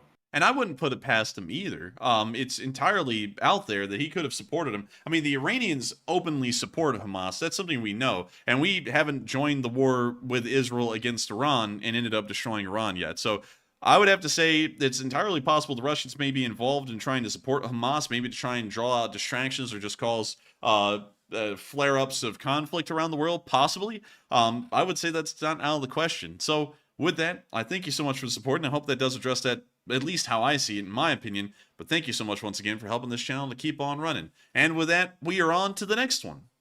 And the next one goes to Raj Kapoor, who puts in a $10 donation. Big shout out to Raj as well, and thank you very much. He says, do you think this will derail Israel-Saudi peace talks and full support to the people of Israel in these dark times? 100%, it's derailed, I gotta say. And Enforcer, do you agree with that? I would have to completely agree with that. The peace talks have been entirely derailed by this. You can't have peace talks in a situation where hundreds of citizens just got slaughtered in a massacre. That's something that largely kills peace negotiations. So I'd have to agree with Matthew there. That's definitely off the table for now. And so with that, hope that does address that well. Thank you so much once again for the support. And we are on to the next one. And the next one goes to Is Pimp, who put in a $10 donation. And obviously, Is Pimp is a longtime channel viewer, and thank you very much for that support. And it said, should Trophy System be able to counter the drone drop munitions, and maybe with some software tweaks, how likely do you think the strikes will be made against Iranian military, munition, or drone factories? Well, I didn't know the Trophy System was an actual thing. I thought that was just in Call of Duty. Oh no, the Trophy System is a real thing. But the problem is that the Merkava 4s actually had trophy systems on them, and it appeared to not work against the drone dropped RPGs. So from what we understand, it's actually ineffective at the moment against drone warfare, at least what we saw on film today. So that is a little bit of an issue. However, I will say that we will probably see the Israelis going out of their way to attack Iranian ammunition storage facilities or ammunition factories, because that's usually what happens in this kind of a situation. So I would have to say, in my opinion, that probably will happen. Don't know how severe it will be and don't know how extensive it will be, but most likely will occur. One thing also, by the way, to go through a little bit of Middle Eastern history or Middle Eastern lore, many of y'all may know about the terrorist groups that kind of exist inside of the Middle East today. Some of them have actually ended up disappearing for the large part.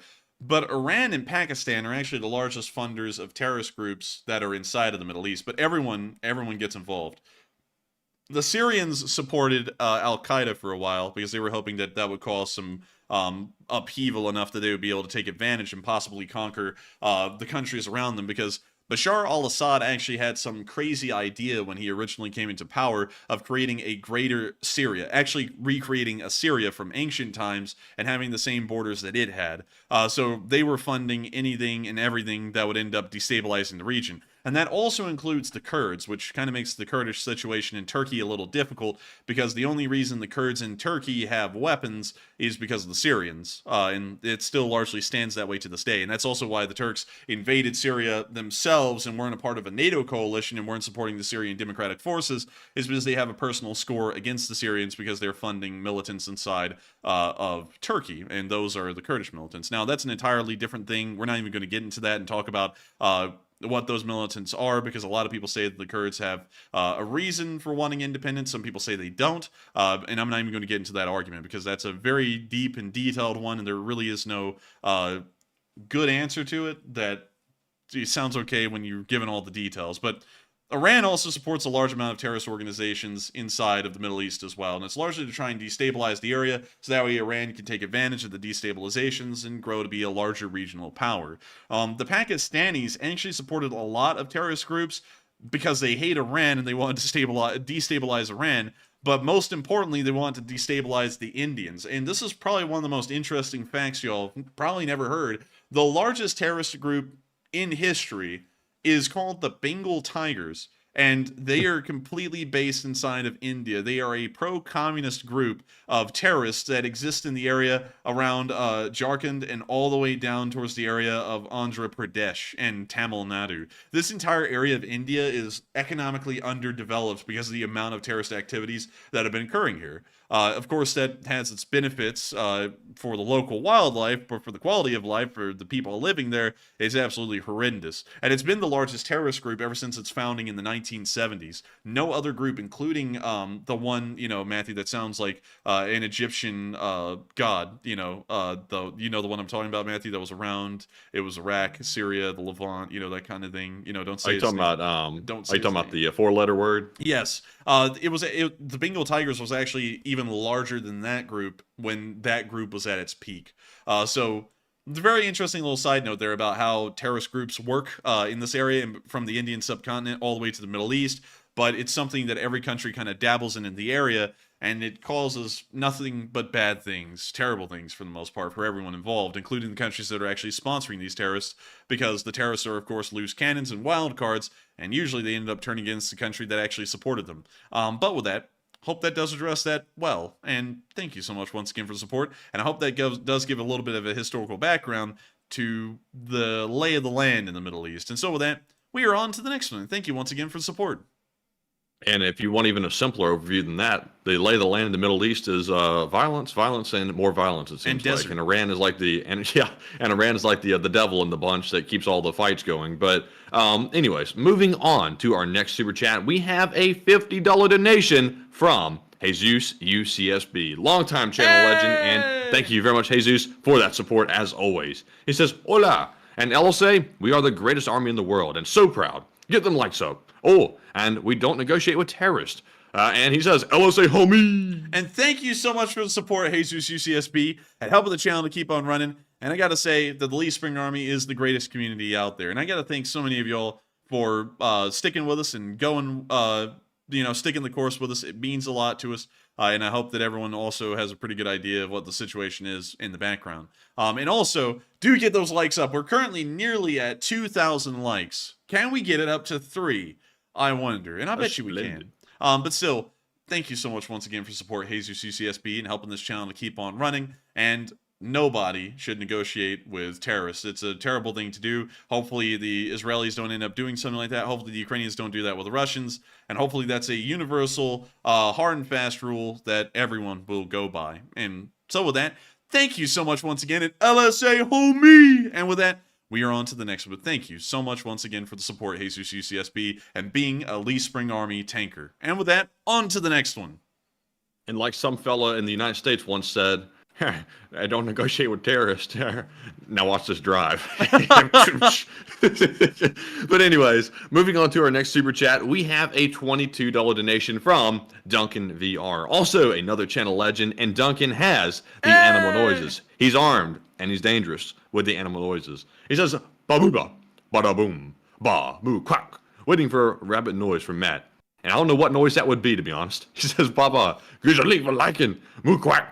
I too full from burger. Oh, I too full from burger. And Baba, oh, the poor cow, moo moo. Oh my, how many F-35s does Israel have? Oh, I'm telling you, what is the size of their armed forces? Baba. And man, you apparently killed the cow, made the burger, and did the whole 9 yards from beginning to end. So, damn, good job. And thank you so much for the support, Duncan VR. And of course, throwing in the animal noises and also cooking up a burger. And you actually had a question in there tonight. How many F-35s does Israel have, and what's the size of their armed forces? Well, first, let's look at the equipment. We're not going to... Oh, my lord. That is a lot of stuff. But we're going to skip past the small arms. But they do have some lookers in here. They have some Glocks. Everyone loves a Glock. Oh. Everyone loves a Beretta 1951. And that P11 thing. That looks like... that looks like a toy gun, man. I'm not even going to lie. It's an underwater pistol. Man, that might beat out a high point for being the ugliest thing of all time. Might beat it. I'm not going to lie. That thing is terrible looking. But moving on from that. Oh, they got them M4A1 carbines. I like it. What's up with that optic though? Man, that optic What be is that? looking dinged up, man. Like that optic be looking like it's had much better I think days. it's on backwards. Maybe? I mean, Yeah, I think it's on backwards. I think it is on backwards, yeah. Man, that's going to be hard to Maybe. aim through that thing, man. Goodness. But moving on from that, and finally moving on down to the equipment we need to know about, which is the larger stuff. They have about 330 Merkava Mark IVs of differing kinds, the 4M and the 4, and they have about 160 Merkava Mark IIIs with about another, I'm trying to do the math here, 880 of these tanks inside of storage.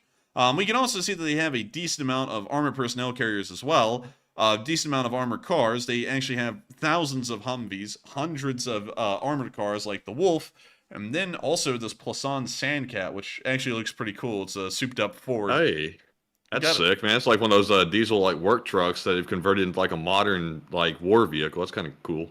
You gotta say mad respect on that one. Probably drives like a U-Haul truck though. Oh yeah, you know it does, and it's probably heavy as hell, so the suspension is like bottomed out, even if it's like incredibly tense. But we can see they also have 600 M109s, which is a unbelievable number. That's actually huge. 300 M71s, which are 155 millimeter towed howitzers. Pretty big guns. Not the most modern though. We can also see this wild-looking SPG right here that appears to be based on an M4 Sherman. They apparently With the red sports car accents. Yeah, they got those sports stripes, but they got 50 Plus of these. 10 horsepower. Yeah, but they got 50 of these things in reserve. 48 Mars MLRS systems, which are equivalent to the Mars that are inside of Ukraine. They got a lot of stuff. Well, but let's try and look at their Air Force. They have currently 9 F-35s in service. They have 52 F-15s in service, 25 F-15E Strike Eagles, and approximately 200 and, well, actually 300 or so F-16s in service. So probably one of the biggest air forces out there, to be honest with y'all. So, and a massive amount of equipment. And I hope that does address the question fairly well, Duncan VR. And also, how big is their armed forces? Let's pull that up. Let me take that back off screen. Israel armed forces size. 169,500 active personnel, so a very big army. That's actually twice the size of Poland's armed forces, and they're considered to be one of the larger powerhouses inside of Europe militarily. And so with that, I hope that does address your question fairly well, Duncan VR. And thank you so much for visiting us tonight, throwing in the animal noises, and of course asking a really good question. I hope I was able to find the answers. And so with that, thank you so much once again. We are on to the next one. All right, and our next one is going to go to Santiago Flores, also a longtime channel viewer, and also the donor of a Brickmania Bayraktar drone that I still have behind me on my desk. So big shout out to Santiago and for putting in that $20 support. He says, here for the coffee and pizza fund for law school, and pick a question from the chat, and got to go. See you tomorrow night. And thank you so much for the support, Santiago Flores, and thank you so much for supporting the coffee and pizza fund for law school.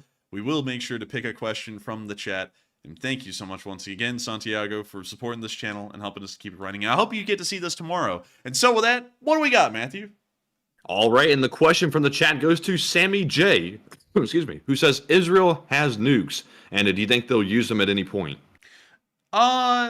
I doubt it. In this situation, I would doubt it. But they do have the nukes to deter anyone in the Middle East from doing anything to them, like their surrounding neighbors, which usually historically would end up going to war with them several times.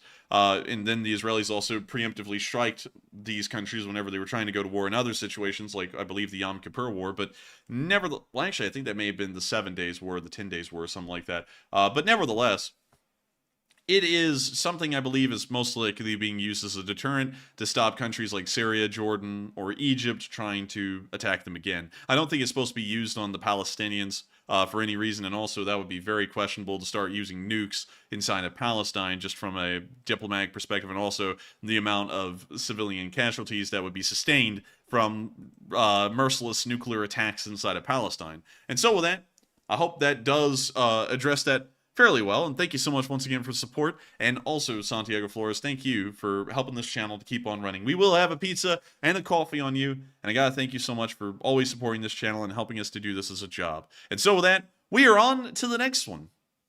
And also, I just heard you say that the 10-day or 9-day war or whatever that Israel had. When Israel has a 10-day war, they actually finish it in 10 days. But when Russia says they have a 3-day war, it turns into a 3-year war. So, Israel actually has the power to carry stuff out. No cap. They do. No cap. Bussin', for real. On God. But with that, I hope that does address that quite well. And with that, we are on to the next one. All right, and our next one goes to LSA Warrior, who puts in a $20 donation. And thank you very much, LSA Warrior, for that support. And apparently they are a fan of Jesus CSB. They said, Jesus is like our gladiator. He would tell the bots, something smiles upon all of us, and all you can do is smile back. Oh, and likes up. And thank you so much for the support, LSA Warrior, and I hope everyone is still hitting the like button. And I gotta thank you so much for giving a shout out to Jesus UCSB. He's been an amazing person in this community, of course, a member of the Lee Spring Army, and we've always been proud to say that Jesus UCSB is one of our veterans who watches this channel and has actually served in the armed forces. He was a tanker with an Abrams, That sounds pretty cool. And of course, it's amazing to know that someone with such a storied background and career like him is here with us all the time. He's, of course, always stood up for the right side of things and the truth. And I got to thank him so much once again. And I have to agree completely with you, LSA Warrior. He has, of course, stood up for us in some of the toughest and darkest times of this channel's history on YouTube. And we greatly appreciate everyone who does that and helps out this channel and spreading out what's really going on and what the truth is. And so with that, thank you so much once again, LSA Warrior, for the support. I hope that does address that fairly well. And thank you so much once again. And with that, we are on to the next one. I see a lot of folks saying it's actually the 6-day war that Israel had, and that's even better. 6 days, they finished it off, and that was it.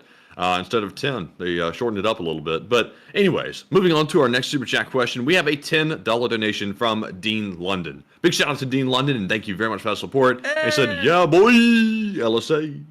And yeah, boy, and long live the LSA. I don't know why I was about to go slow and green. Long live the Lee Spring Army. And I got to thank you so much for being here with us tonight and, of course, keeping the banner of the Lee Spring Army moving forward. We have supported Ukraine since the beginning of the war, and we'll continue to support them until the very last hour of the war. And so with that, thank you so much once again. I hope that does address that fairly well. And with that, we are on to the next one. And we have a $10 super chat from AJS9437. Big shout out to AJS, and thank you for that support. He says, first stream I've watched live in months, and passed a serious question to the live chat. An off-topic question, has the Enforcer played the Hungarian tree in War Thunder yet?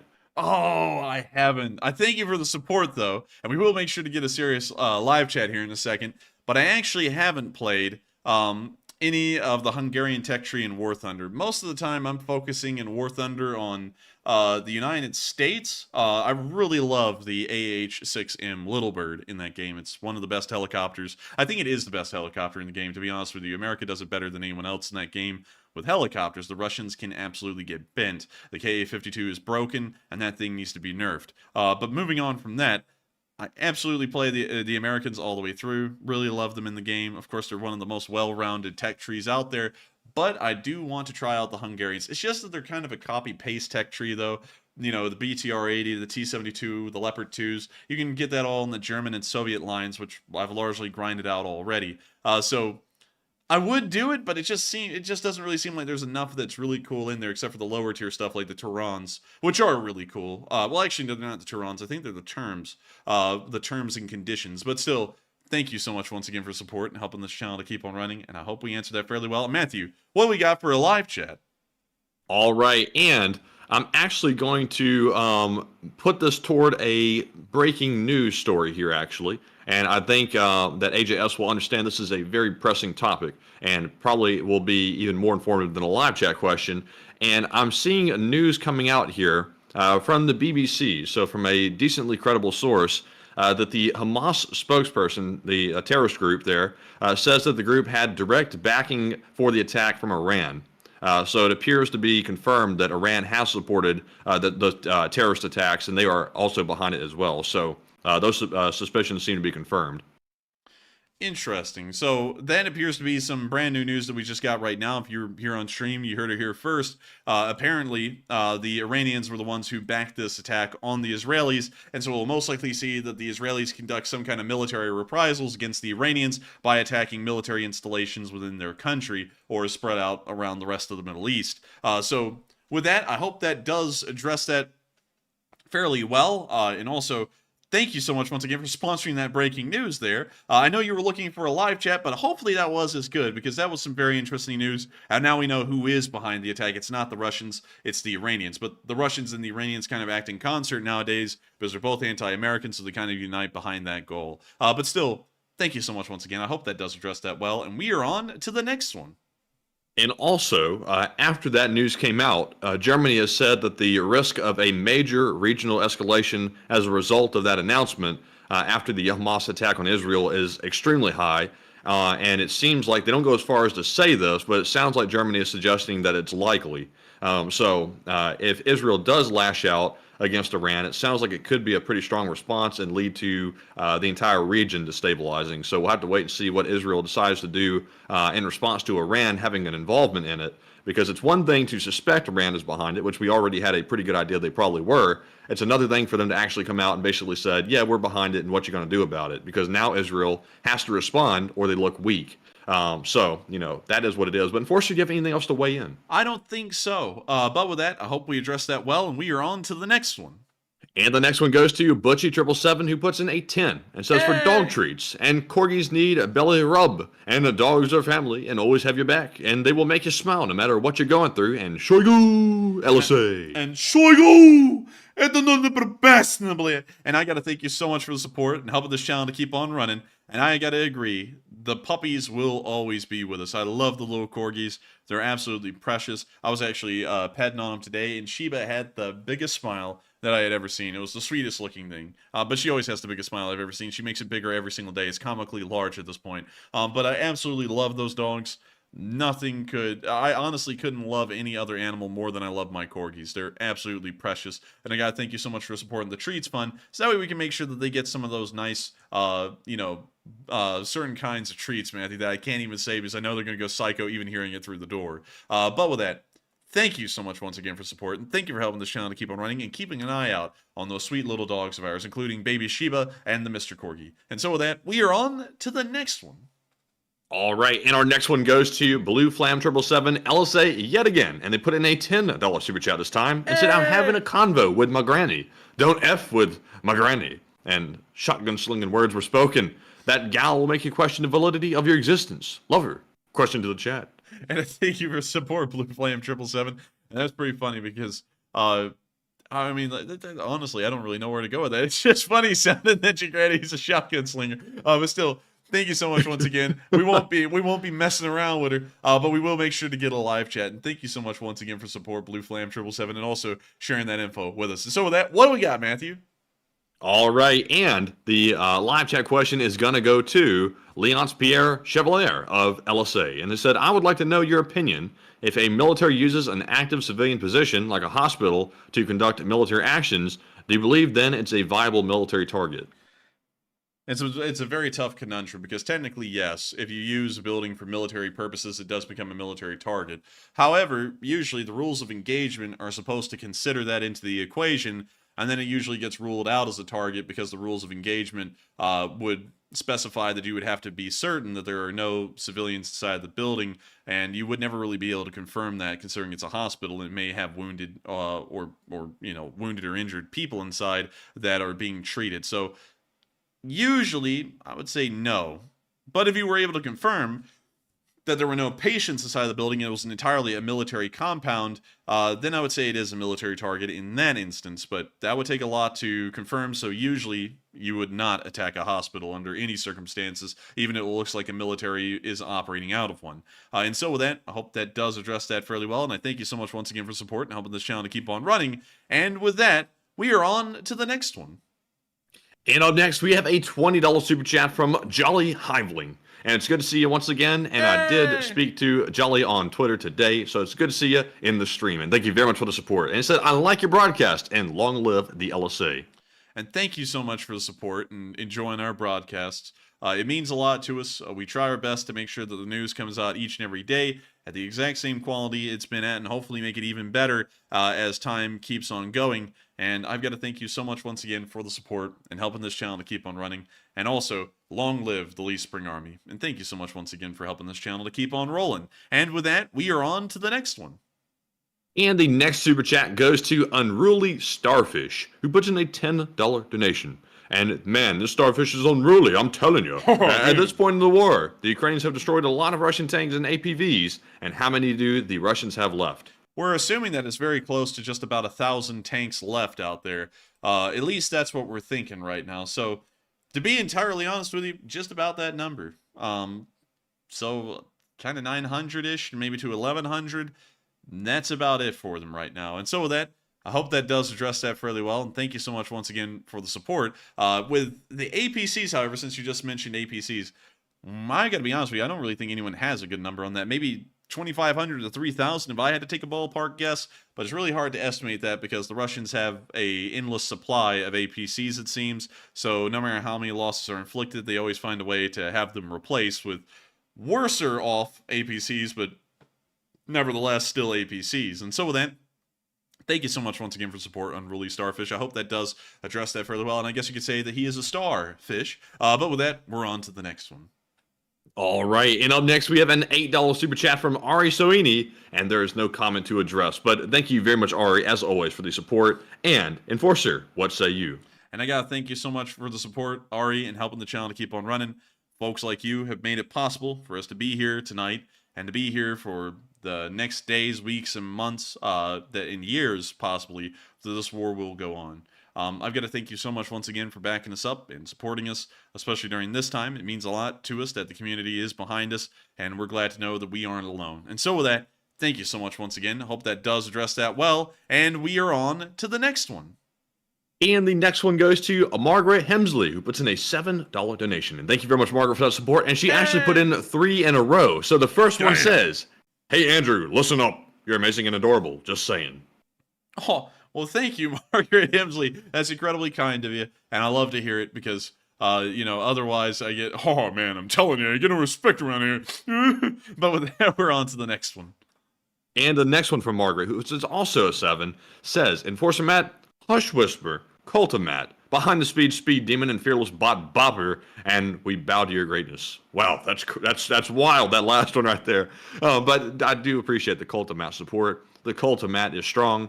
It's a subcult within the LSA, and it's a very exclusive cult, I must say. Anybody can join. But Margaret, thank you very much for the support, and nice one. And Margaret says for her last one, "The Australian slingers I mentioned yesterday is a drone killer fired from the back of any vehicle and sounds like a machine gun and more accurate."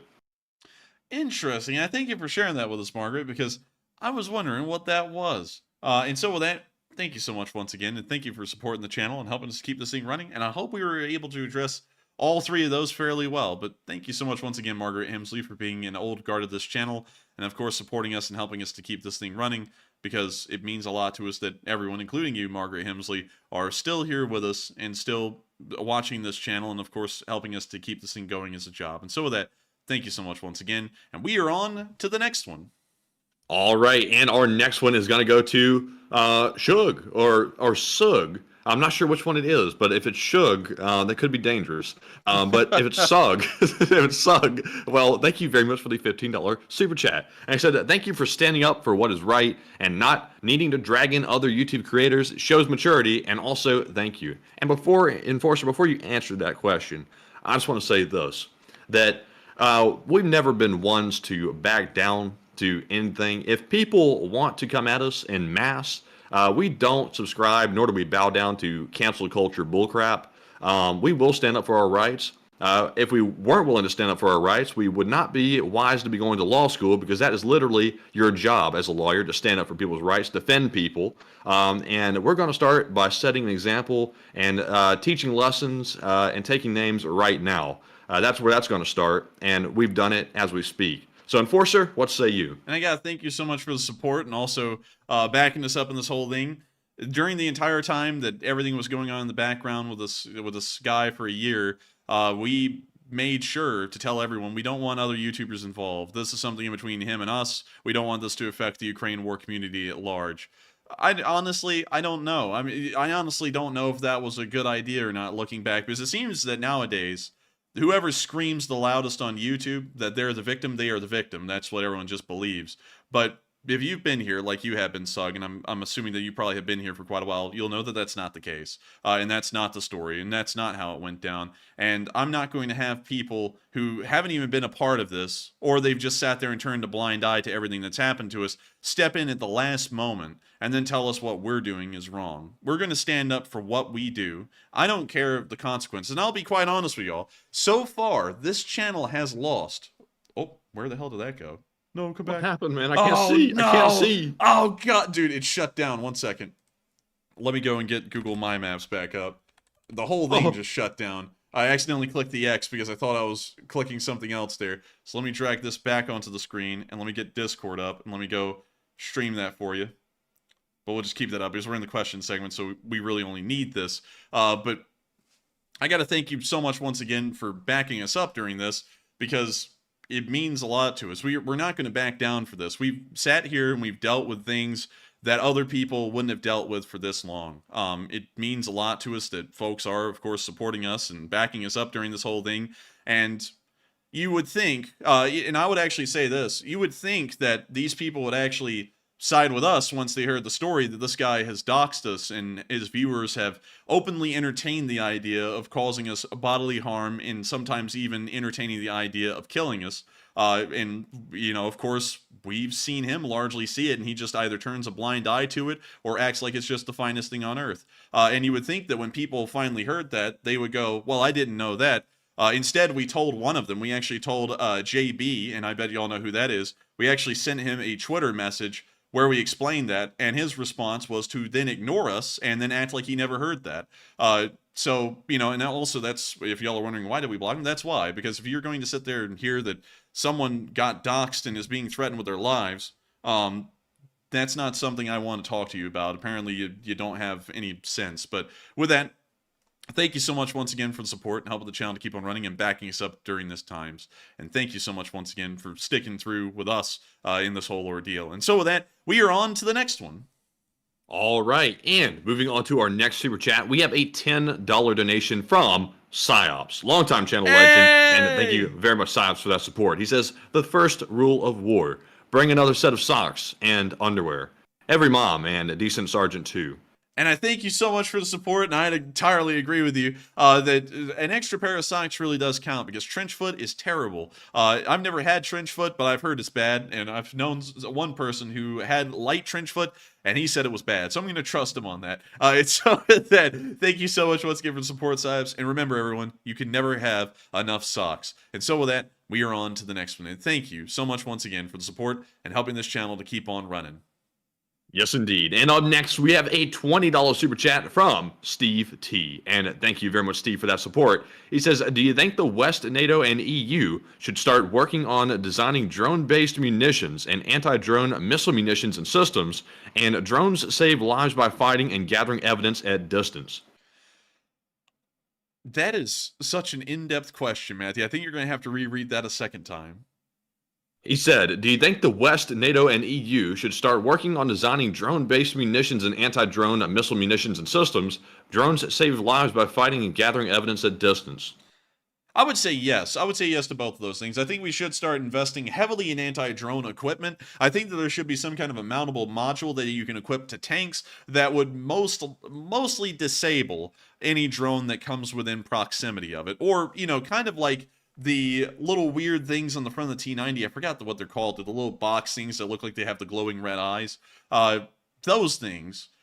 Try and have something like that, because that actually is supposed to disrupt the guidance system for most anti-tank guided missiles. It doesn't work anymore, but at the time it kind of did. Why not have something like that for drones? I think that would probably be a massive benefit for main battle tanks, probably increase their survivability, because beyond the drone practically making the tank obsolete at this point, there's got to be some way that we can make the tank relevant in the modern day and age. Because there's always been a time, every single point that a tank exists, where people go, the tank's now useless. And funnily enough, at the end of the Second World War, a lot of people said that. A lot of people said the tank is completely useless because everyone had gotten to the point that they were armoring up the tanks so much that they were hardly movable, hardly maneuverable, and yet almost everything could still punch through them. And so then that's when you saw this massive tectonic shift in the tank design world where it went from incredibly thick armor to almost no armor like the AMX-30 and the Leopard 1.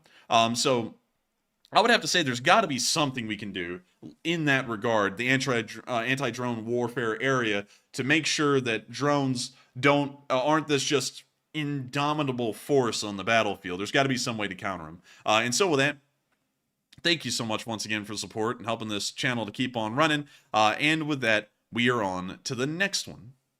All right, and the next one goes to Wubba, who puts in a $10 donation and says, more law school coffee fundage. And thank you so much, Wubba, for the law school coffee fundage. They actually don't have coffee at law school. Like, they do, but they actually have, like, monsters and stuff, which I'm not honestly a big fan of because it makes you feel like your heart arteries are, like, burning away. I don't like that. I rather like the taste of the dirt cold brew that, honestly, is just better to me. And so with that, thank you so much once again for support, Wubba, to the coffee fund, and, of course, helping this channel to keep on running. And with that, we are on to the next one. All right, and the next one goes to the B Knight 3, who puts in a $5 donation and says, if it looks like the four-letter word from the Middle East, it fights like the four-letter word from the Middle East, and acts like the four-letter word from the Middle East, should they be dealt with like the four-letter word from the Middle East? Because the bar has been pretty low for a while. Yes, I would say yes to that question. They do need to be treated like a terrorist organization. They clearly are a terrorist organization at this point. No group goes across a border and then starts killing citizens indiscriminately, as many as they can. That is a terroristic activity in its own right.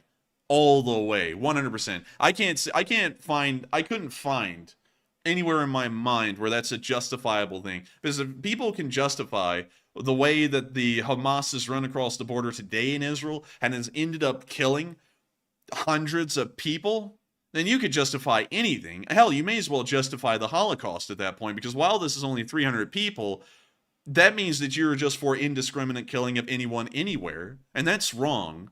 That is completely wrong. And I gotta get that point across, because I don't know what the hell it is with people and, you know, sitting there and being like, I disagree with this group, therefore they can all die and I could give a shit. Like, you know, it's like, that mindset's dangerous, you know, like think about that. Think about that, applying that to even the Russians. We sit there and go, we don't like the Russians, therefore let's kill them all. It's like, that is just messed up. Like, yeah, we don't like the Russians in general right now. We don't like Putin and the Russian government, but that doesn't mean we can just go in there and start indiscriminately killing civilians. That's just jacked up. You know, like, even if it is the Russians, even if it's, you know, hell, a country we're at war with, that is wrong. And that stoops down the Western world, you know, getting into that mindset. And that stoops us down into the very dredges of barbarism that we've moved on from hundreds of years ago. And so that's something that I'm never going to be a fan of, is the idea that a group like Hamas, people actually sit there and go, well, maybe the Israelis should negotiate with Hamas. They just killed 300 people.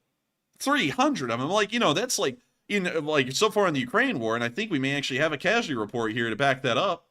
Let me go find it. Maybe this one. Yeah, 480 Russian soldiers lost in a day. The Israelis lost nearly that number of civilians today that aren't even armed combatants from Hamas. And we consider these to be considerably high numbers for the Russians to lose in a single day. That's how many innocent civilians were killed. I mean, just put that, like, think about 500 people standing in a room. Like, that's a lot of people standing in a single room, and then just kill them all. And that's the amount of people that Hamas has killed mercilessly today that were just civilians.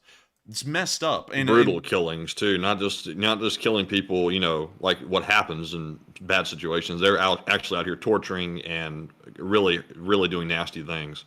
It's horrendous. It really is. And so with that, and also East Malibu said, we've sunk that low before, and we shouldn't sink that low again. Of course, every country is going to mess up here and there, and you can go through every nation's history and find a time where they've conducted some heinous acts. I mean, every single one of them. Like, for example, with China, to go way back in time, the Taiping Rebellion led to 60 million dead. It was the deadliest war in world history until World War II. Nobody really talks about that one either. It happened in the 1850s, I believe, right before the U.S. Civil War kicked off. But absolutely horrendous. There were massive amounts of civilian deaths in that war. Armies would just go in and wipe cities out of everyone just because they could. And when you think about that, that's incredibly messed up. That's a stain on China's history, kind of like it's a stain on any country's history that commits a genocide. You could say that what we started to do to the Native Americans out in the Midwest in the 1860s to 1890s, fairly dark time in the nation's history. But nevertheless, I think we should always look back at that. And instead of looking at that as like a scar on the nation's history, we need to look back at that as a bad time that we learned from and will not repeat again, because it was an atrocity. It was wrong, you know, and that's what I think people should be looking at with Israel right now, with Hamas doing what they do. That was inherently wrong. There's no way you can justify that, because if you look at any other nation that's done something like that, they are condemned 100%. And so with that, I hope that does address that fairly well. And thank you so much once again for support and helping the channel to keep running. And with that, we are on to the next one. All right, and up next we have let's see here, what the next one actually goes to Drew Watkins, who puts in a $100 donation, and this is his first ever super chat of the stream, at least according to YouTube. So Drew, thank you very much for that massive support. That is the biggest support of the night, by the way, and thank you very much for supporting the channel. He says, I am an auto worker at KCAP in Missouri, and we have a Ukrainian man in my department, and I'm afraid to ask him what part of the country he recently came from, / actually anything pertaining to his experience. He's been here for 9 months, and he's also receptive to Google Translate. Drew, you got to go up to him and ask him, because I tell you, that'll be the highlight of the guy's day or even year if you walked up to him and asked him about Ukraine and where he came from, because if he recently came from Ukraine or anything like that, now that probably would mean the world to him if you asked him that, because he would probably love to tell a story. And also, that's really cool to hear you're an auto worker in Missouri, because we just got done hearing a ton about that on the news, and that is really cool to hear you're one of them. But Enforcer, what say you? And that is incredibly cool to hear. And I gotta say, I love hearing about folks who have jobs like being an auto worker. For some reason, I don't know what it is, Matthew, but steel worker and auto worker are some of the coolest job titles out there to me, like in the industrial world. Indeed. I don't know what it is about that, but I gotta say, that is really cool to know, and also really neat, because Matthew's right, we did just hear about y'all on the news, and if you want, I would ask him. I wouldn't be scared about it at all, just to go up to him and say, hey, what part of Ukraine are you from? Because it would be very interesting to find out. Maybe he's from the Donbass. Maybe that's why he is there in Missouri. Or maybe he's a refugee from the war, and that's why he's there now. Who knows? But it would probably be very interesting to ask him where he's from, because every part of Ukraine is incredibly different. Unlike the United States, where cultures are incredibly large and span massive distances, like, for example, the U.S. Southeast is largely one and the same. Although I will say that there's minor variations in between the states, and I don't think Florida actually belongs in the Southeast. It's kind of its own cultural group, kind of like the Cajuns of Louisiana.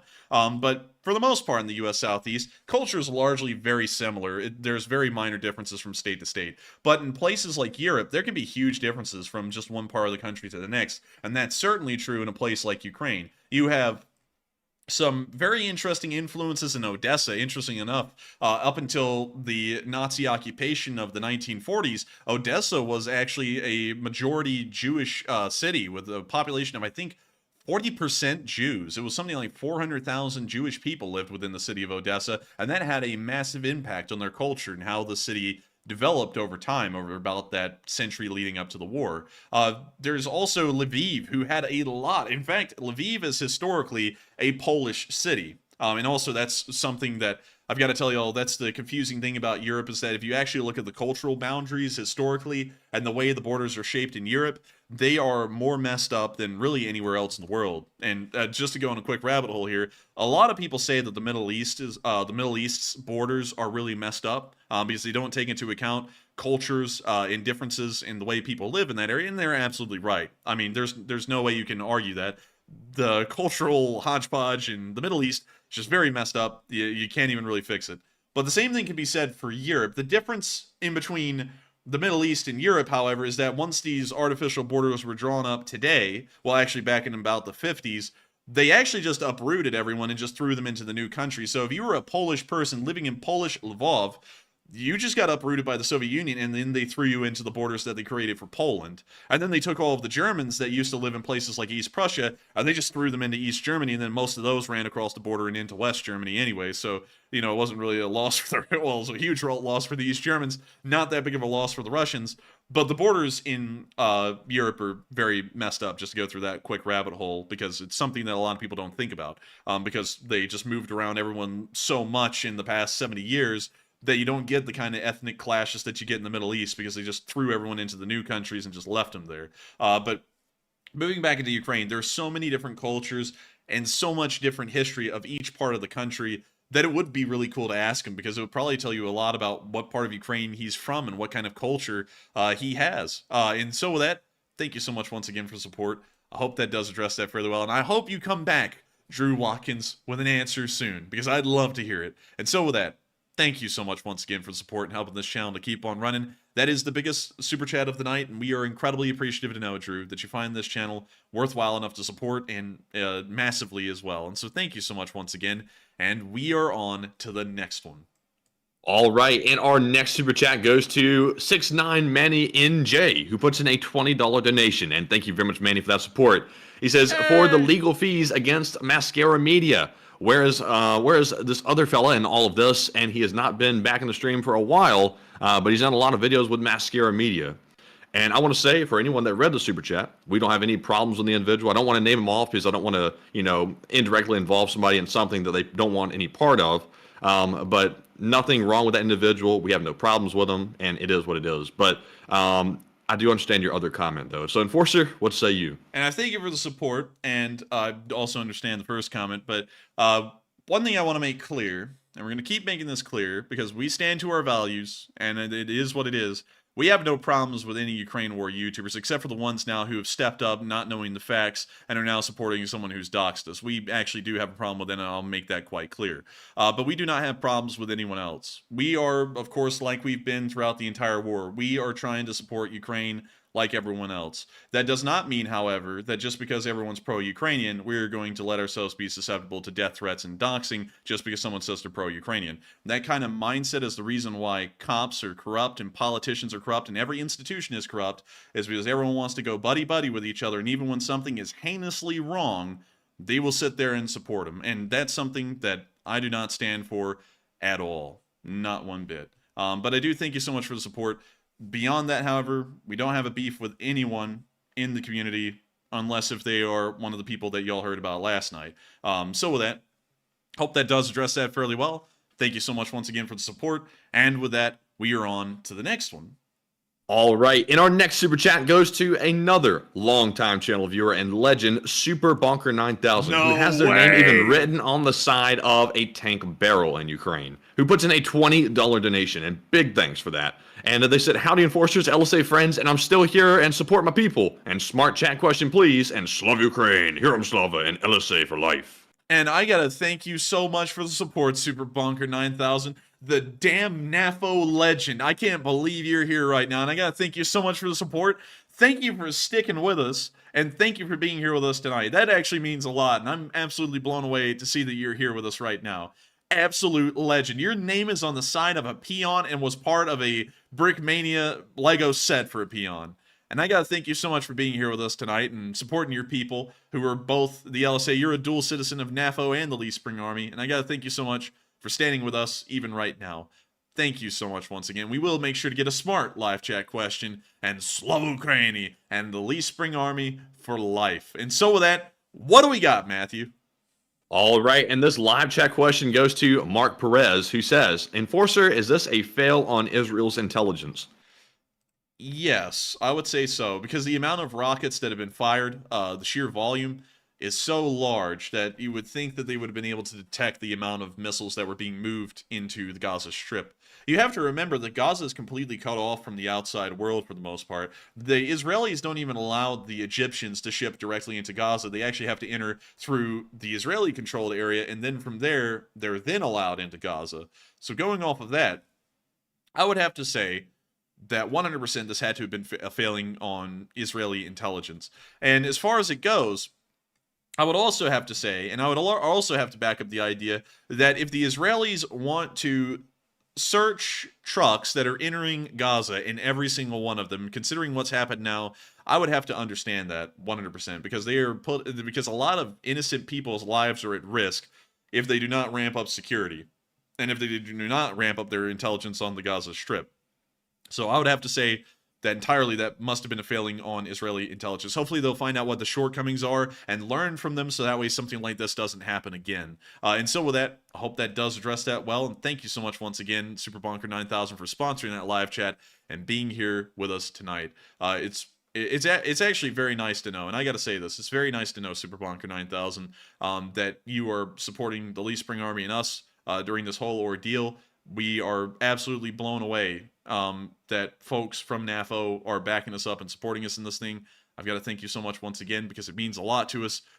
Both you, Beeps, and Eats, Finding Food and Treasure. I've got to thank all of y'all for that. And, if y'all want to go and share the story of what's been going on and what the real story is, we would be more than appreciative. And so with that, thank you so much once again for support. I hope that does address that well. And with that, we are on to the next one.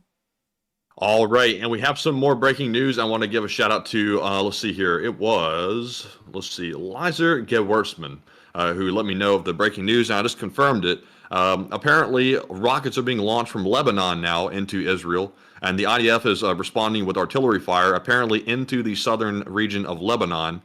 So it's unclear whether or not the government there is supporting that or whether or not it's terrorists operating within the borders of Lebanon. But now the conflict has expanded even further.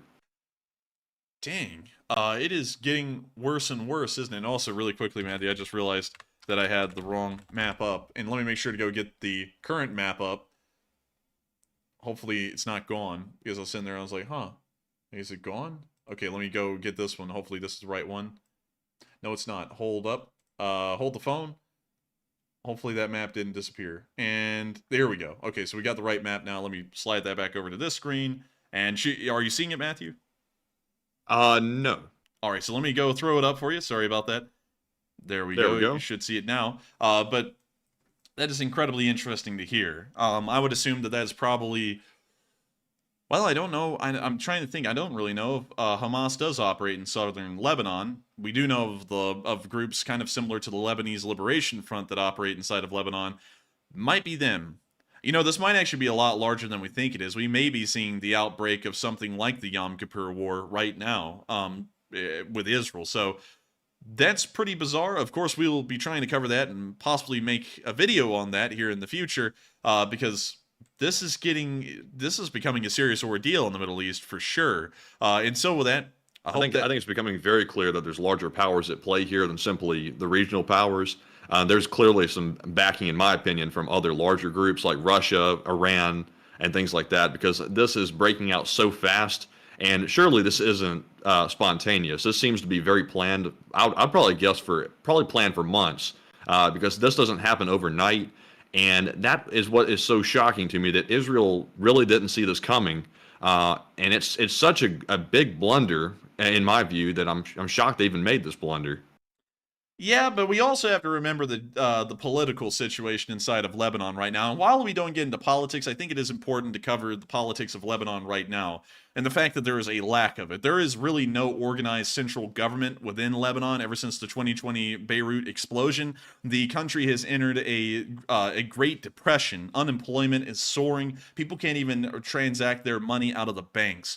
Things have been terrible for years inside of Lebanon since that explosion, and the central government is so weak it hardly is even able to exert control. So this may be something that is entirely out of Lebanon's realm right now, entirely out of their league to even know that this was going to happen. And so going off of that, I would most likely attribute that to possibly terroristic activities that are occurring within the borders of Lebanon but are not supported by the central government, considering how weak and disorganized they've been due to the economic upheavals that have been plaguing the country for the last few years.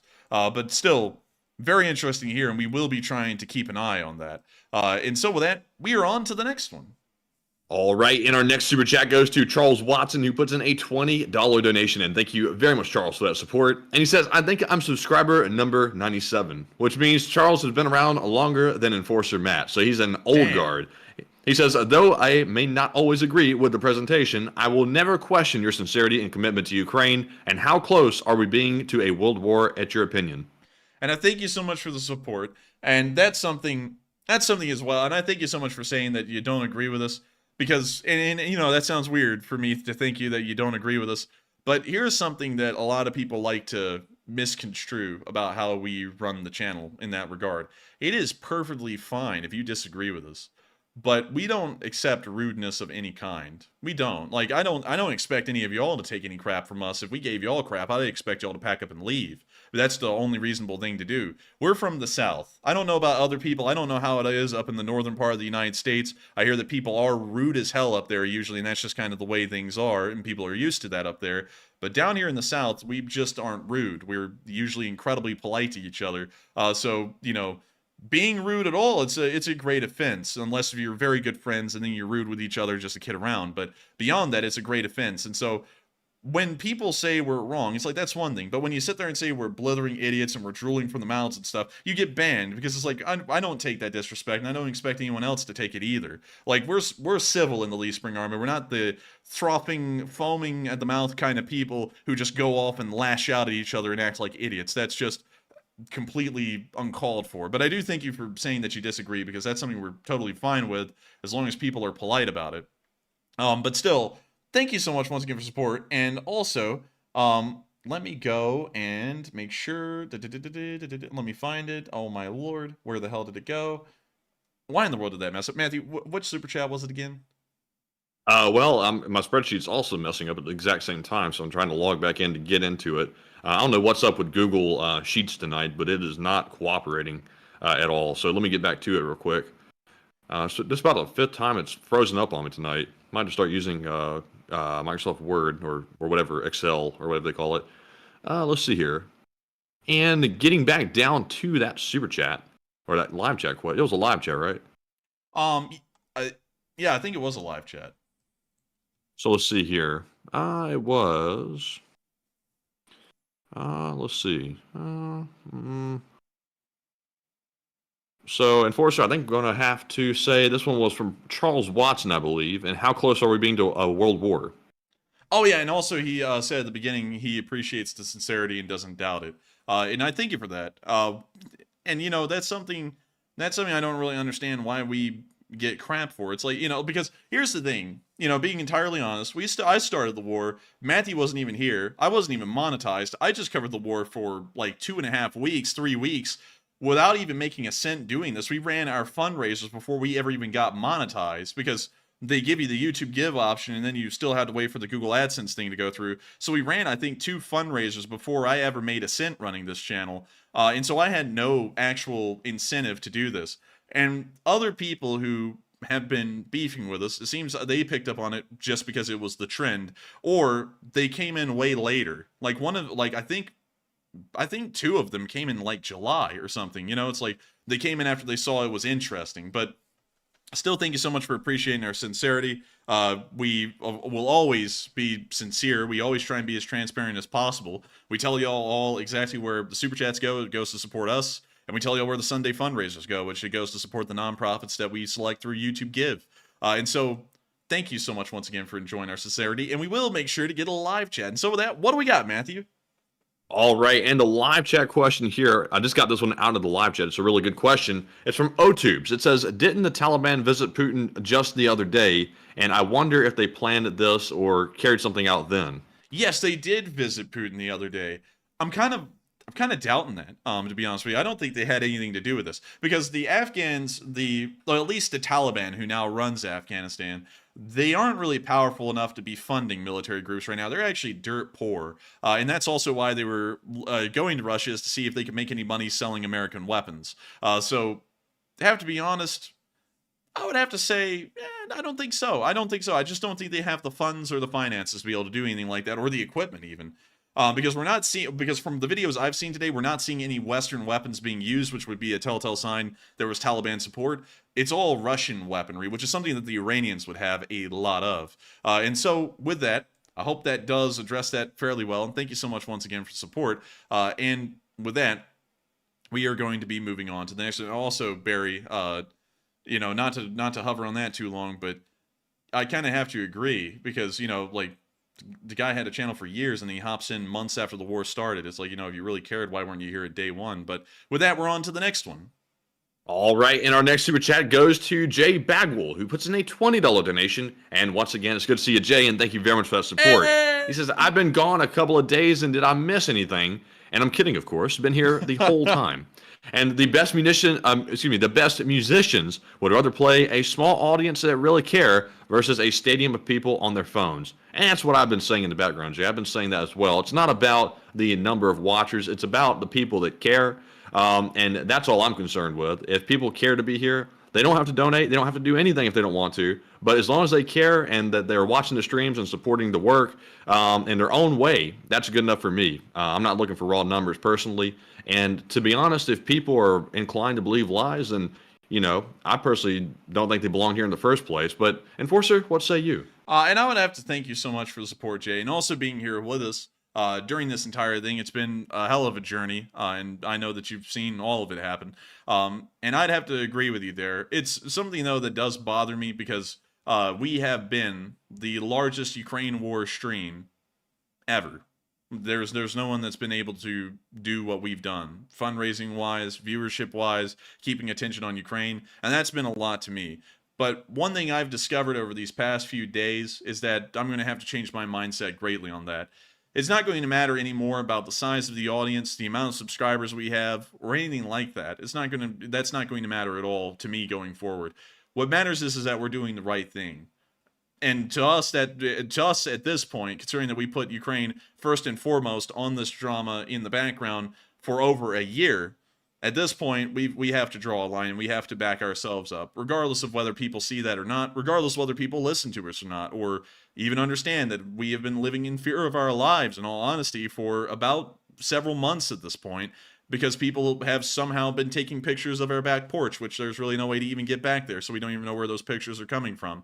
Nevertheless, we have to defend ourselves at this point, and I will, if I have to, die on that hill, because there's a point where we'll draw the line, and no matter what people do to us, we have to defend ourselves to the utmost, and that's what we're doing right now. The continued harassment will end, and it's going to end very soon. And so with that, thank you so much once again for backing us up, Jay, and I would certainly agree with that statement 100%. And also, thank you for being the best fan we've ever had on this channel, that we've ever had the honor of personally meeting. And so with that, we are on to the next one, and thank you so much once again for the support.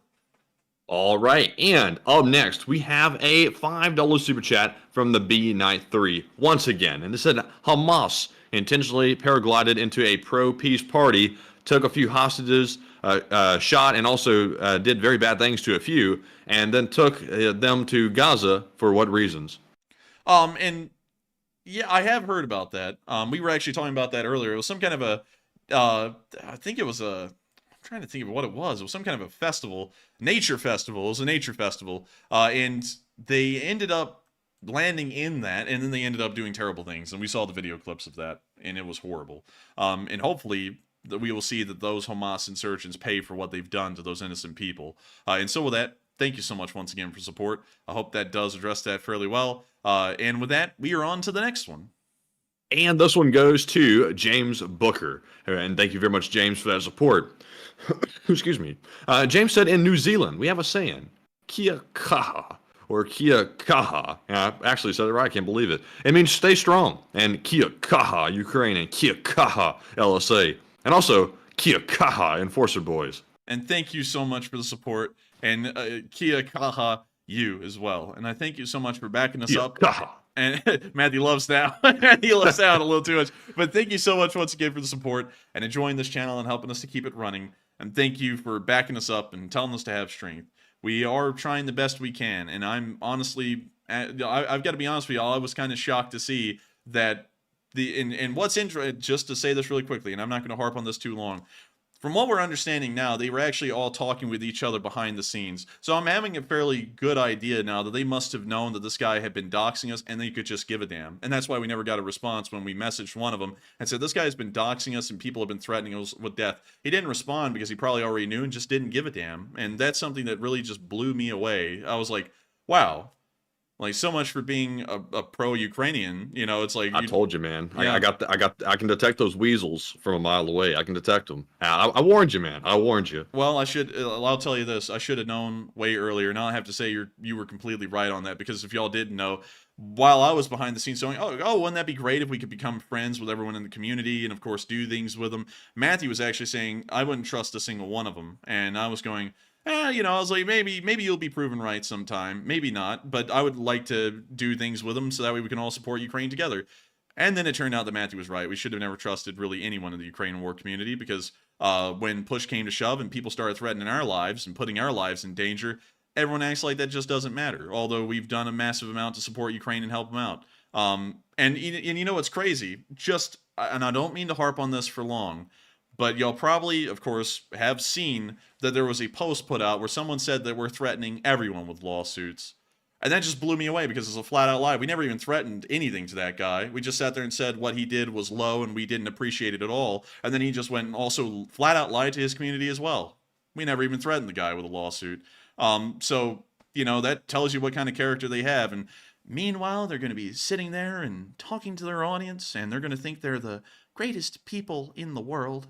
And meanwhile, they don't even listen to the fact that we are in fear for our lives because of someone else. Interesting. But with that, we're on to the next. It literally comes down to this. These people should mind their own damn business. We didn't want anything to do with a couple of these people. That's why we haven't spoken with them since they left our show. At least a couple of them, not all of them, but a couple. And then one guy we've never spoken to ever who jumped in the middle of it. People have not learned to mind their own business. If we're having a problem and we've never spoken to you before, for somebody to come in and have the audacity to jump right in the middle of it and interject themselves and then cause harm on one of the parties without the facts, I mean, that's a stone cold idiot. And I think two of the stone cold idiots have exposed themselves to pretty much everybody. And unless people are already predisposed to think we're wrong just because they don't like us, period, that's one thing. But, I think the folks that sit there and understand that these people are having some kind of personal vendetta against us for whatever personal reasons they've got, they understand what's going on and they see the facts. And another thing, one more thing. I don't mean to hit on things a lot, but with one of them, the UM guy, we're just going to name him off by initials now. JB, UM, MM, y'all get the picture.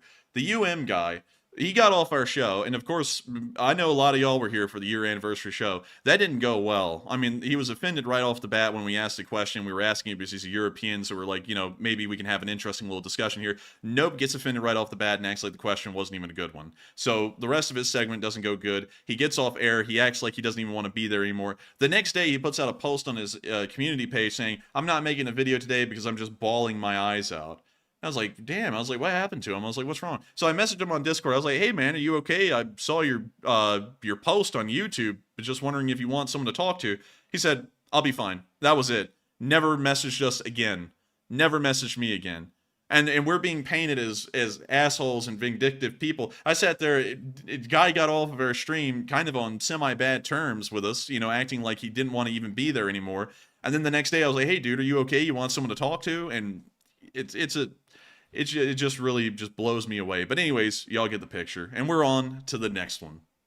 All right, and the next one goes to Jesus UCSB, who puts in a $10 donation and says, Enforcers, I would die on the hill with both of you. And LSA, Jesus UCSB, LSA, and likes up. And Jesus, thank you for the support. And thank you so much once again for the support, Jesus UCSB, and helping the channel to keep on running. And of course, I thank you so much for, putting yourself up on the hill with us as well. I love to know that the community is standing with us, and a lot of y'all understand what is going on instead of just listening to all of the talk out there that isn't even true. And I gotta thank you so much once again for being a huge member of the Lee Spring Army, Jesus. You are a LSA tanker, and I gotta thank you once again. And so with that, we are on to the next one. All right, and up next we have a $10 super chat from Psyops, and thank you very much, Psyops, for the support. Oh, no. It said, biggest question. Wait a minute, hold on, let me read this one first. I got distracted by something in the live chat. Let's see. This one's scaring me for some reason, but I'm going to give it a go. He says, biggest question a friend had since the war began. Who will get to, do the thing when Putler, goes out? Is there like a formal application or something? I mean, for a friend. I don't know, man. Nuremberg.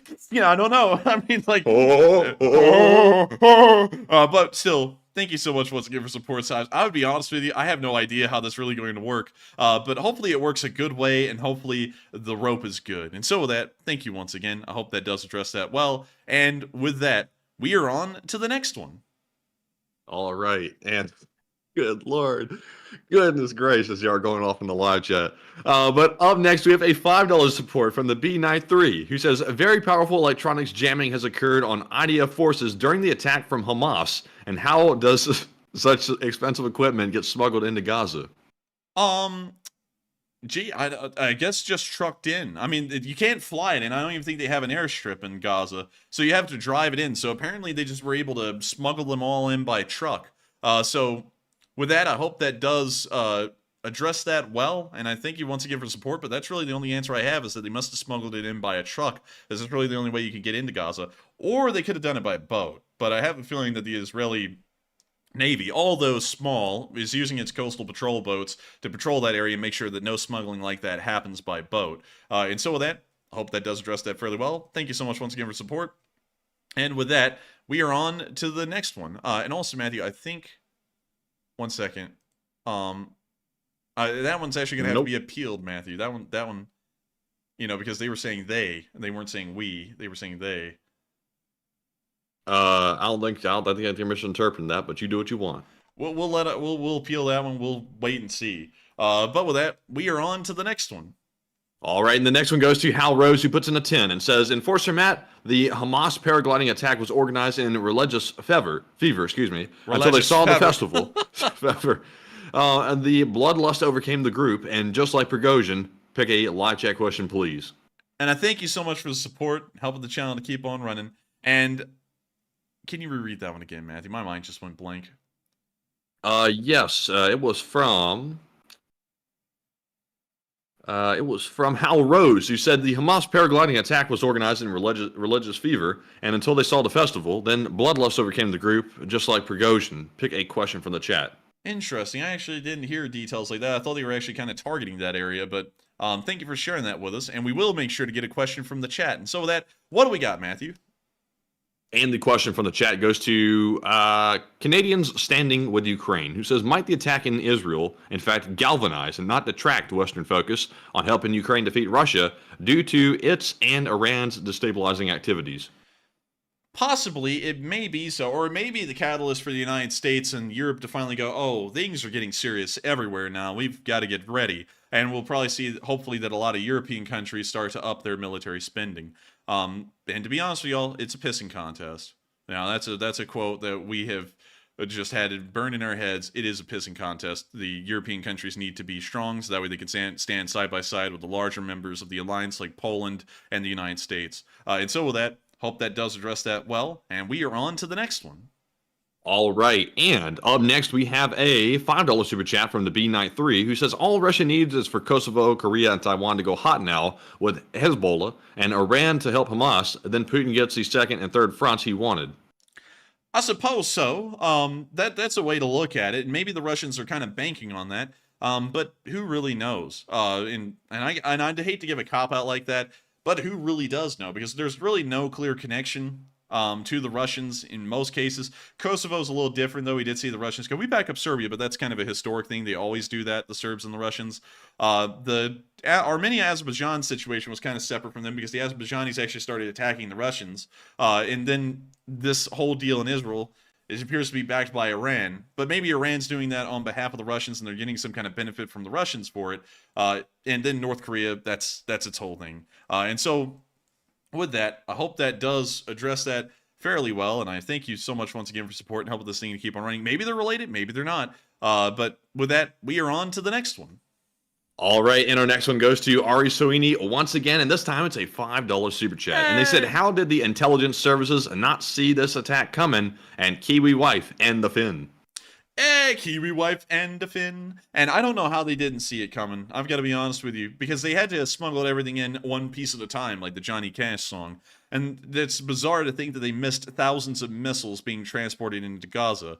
But maybe they were trying to laxen up security in the hopes that that would further the talks that they were having, you know, about the whole situation in Israel. And then that ended up backfiring on them, thanks to Hamas. And so with that, I hope that addresses that the best way I can. That's my best running theory right now that I could come up with on the spot. And thank you once again for helping this channel to keep on running. And also, good night to Super Bonker 9000.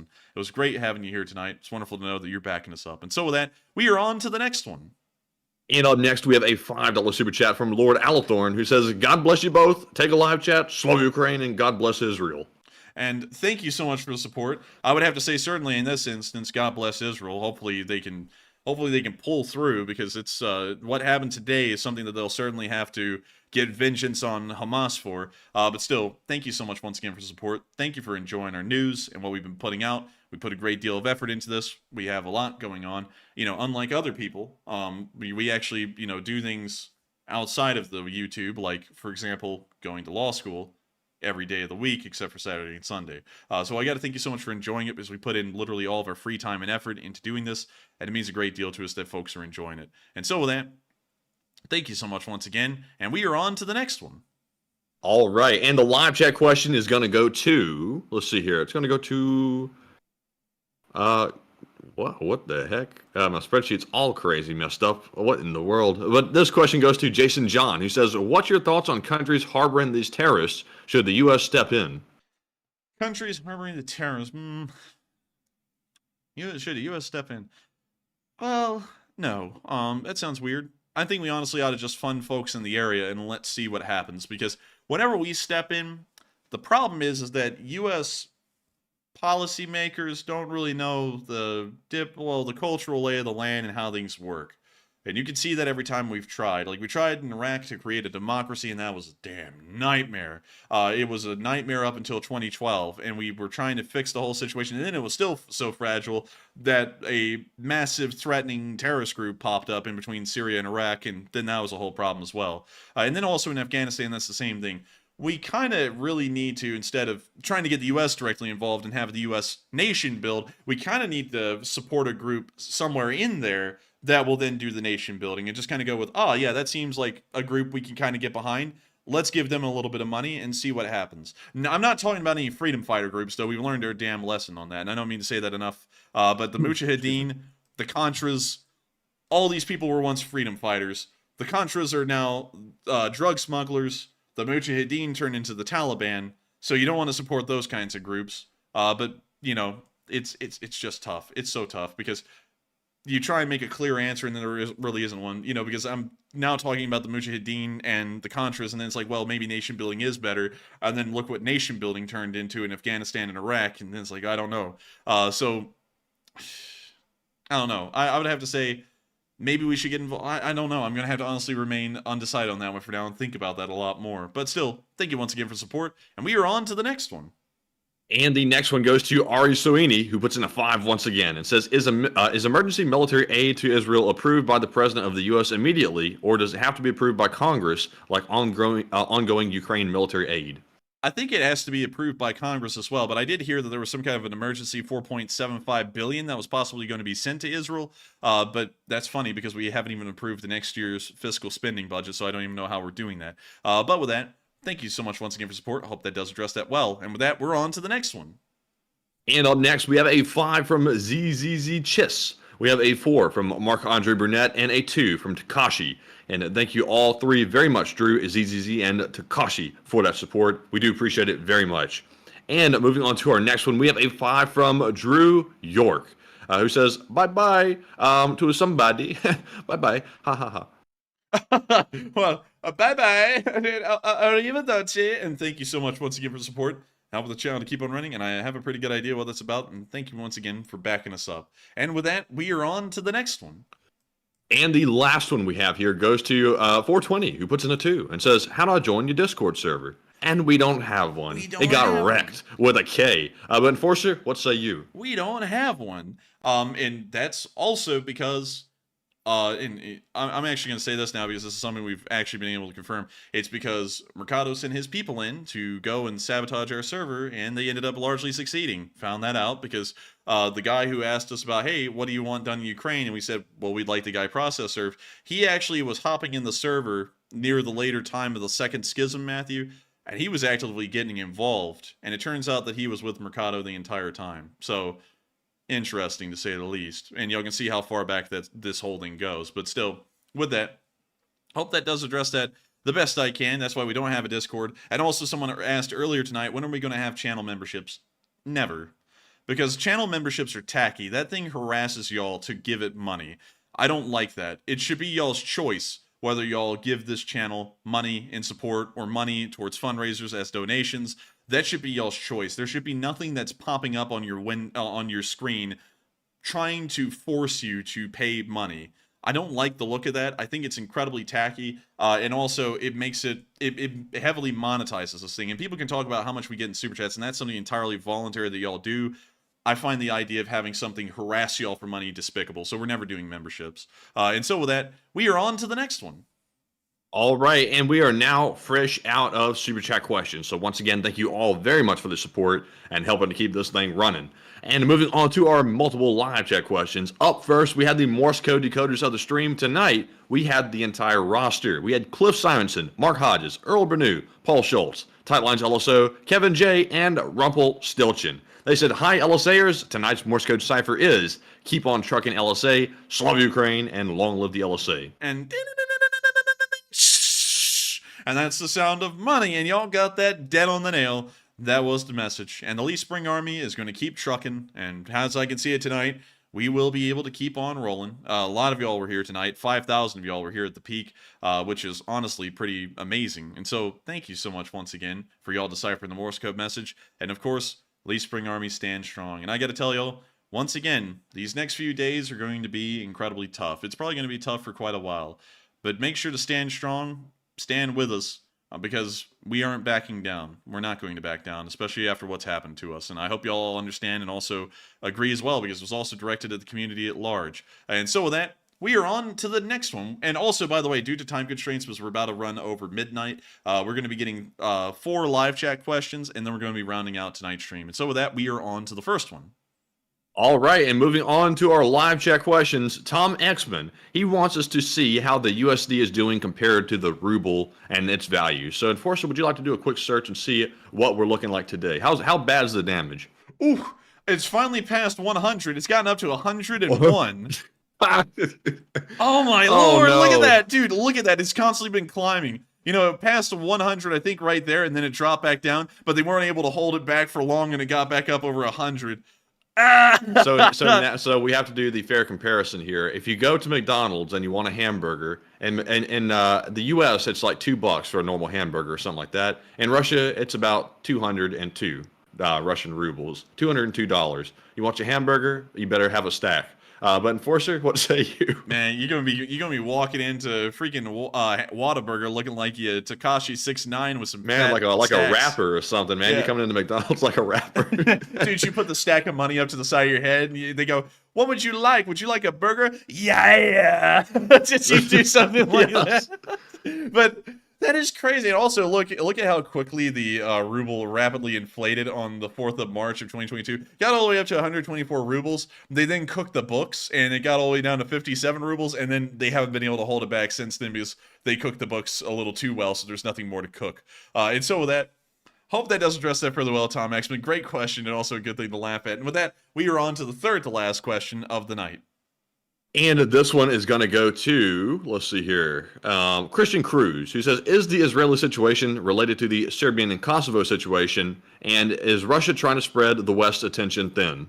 I don't think they're related, actually. The Serbian-Kosovo thing was so organically made within the area that you can't really say that it was something done by the Russians. However, with what's happening in Israel, the Iranians seem to be the ones backing it, but the Iranians are really close to the Russians right now, diplomatically.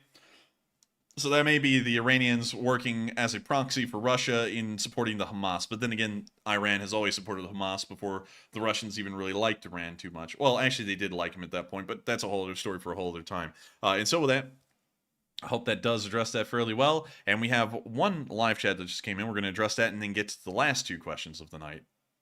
And this one goes to Miranda Nelson, who puts in a $10 donation. It says, stay humble and swing for the bleachers.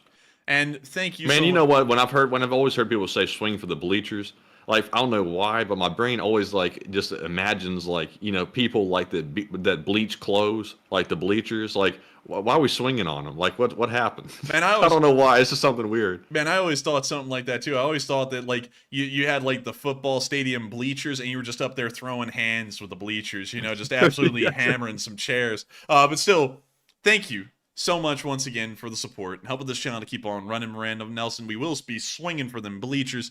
And speaking of swinging for them bleachers, I actually did get away from the house for a moment today, actually to get my hair cut, but also to try and slide in something new.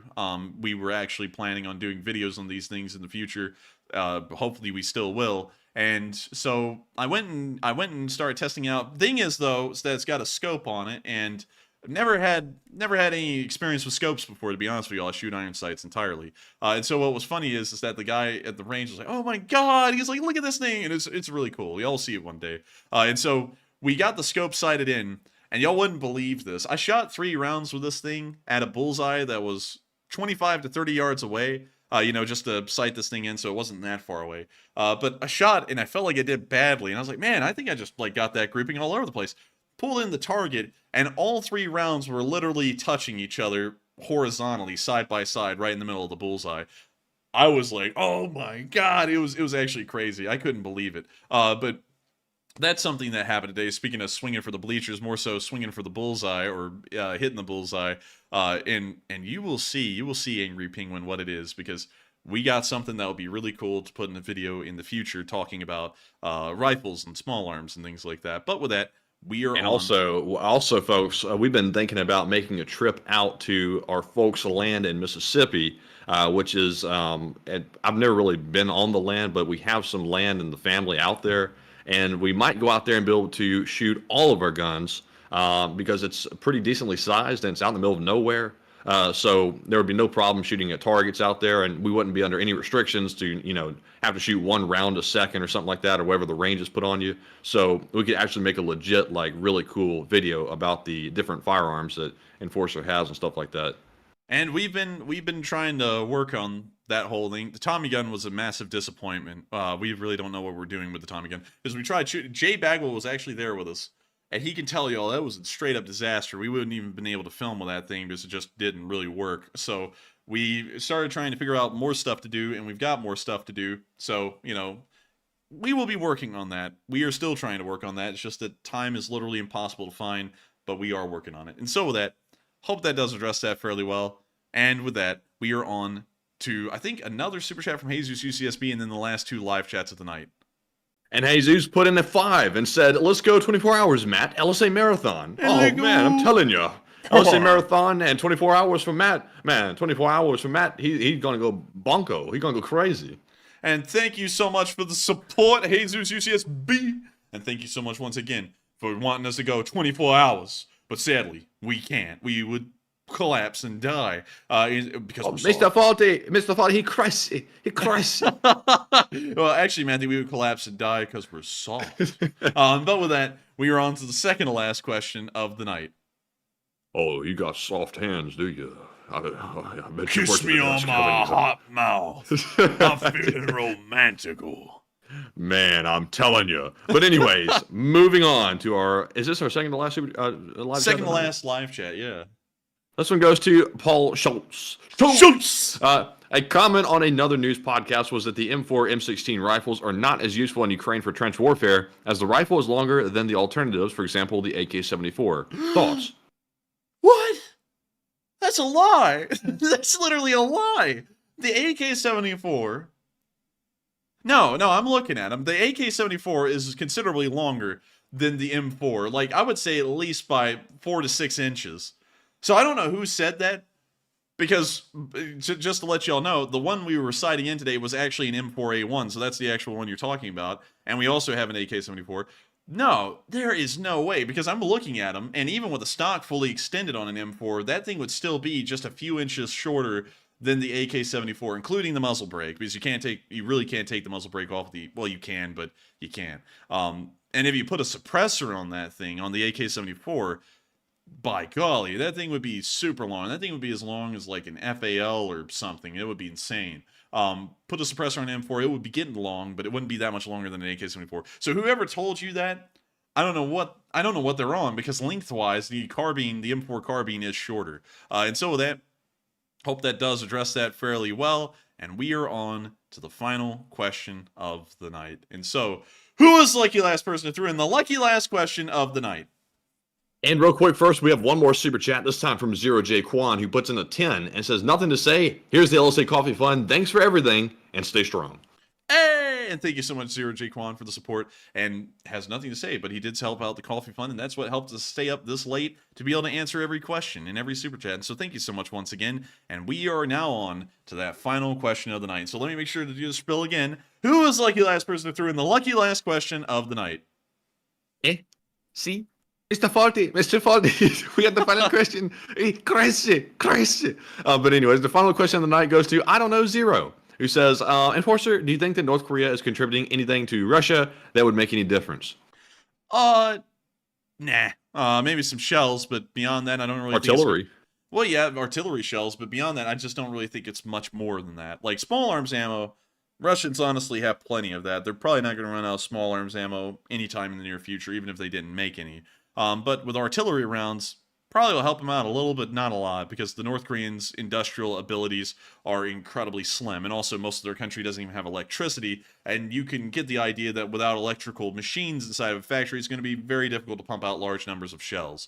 And so with that, I hope that does address that question incredibly well, at least the best we can. And with that, it is the end of tonight's stream. I've got to thank you all so much once again for watching. At the peak tonight, there was 5,000 of y'all on live, and we were entirely honored to have 5,000 of y'all here watching the stream and 24,000 of y'all watching by the time the stream ended. We are, of course, entirely grateful and incredibly appreciative that so many of y'all have continued to stick with this channel, even during these incredibly trying times. I hope that y'all continue to stick with us and make sure to support us and also tell our story of what's been going on, because it would mean a lot to us to know that the Lee Spring Army is out there making sure to try and represent us. Of course, I also want to thank everyone so much once again for the overwhelming amount of support that y'all have shown, not just in the super chats, but also hitting the like button as well. It means a great deal to us that folks do want to see us continue running this channel and doing it as a job, and also that so many of y'all enjoy the channel enough that y'all would hit the like button and make sure that although we are getting pretty much assaulted right now on the dislike button, that it doesn't even really affect the like ratio of the channel streams. It means so much to us, and I got to thank every single one of y'all once again for coming here tonight. Good night, good luck, stay, and also, by the way, I forgot to mention, Sunday fundraisers are still going on, because I saw someone actually say, don't end the Sunday fundraisers. I don't know where in the world you even heard the idea that Sunday fundraisers are going to end. Sunday fundraisers will never end. We've been running those before most people, and actually, 2 out of the 3 people we are currently having trouble with, before they were even running news on the war in Ukraine, because they started in July, we had already run about 12 or 15 fundraisers at that point in support of Ukraine, while they were still trying to figure out whether they really even wanted to cover it or not. So we will, of course, be doing that until the end of the war. And hopefully, and we'll see, and hopefully this isn't the case, we will see that the ability of the Lee Spring Army to blast through a $5,000 goal isn't affected by false statements from people out there in the world who don't even know what they're talking about. And so with that, good night, good luck, stay safe, take care, Slava Ukraini, and long live the Lee Spring Army. The Lee Spring Army will never die, and the Lee Spring Army will stand strong. And good night, folks. Be sure to tell all your friends to show up tomorrow for that Sunday fundraiser, the best day of the week. And Slava Ukraine! Yes. The Lee Spring Army sends its regards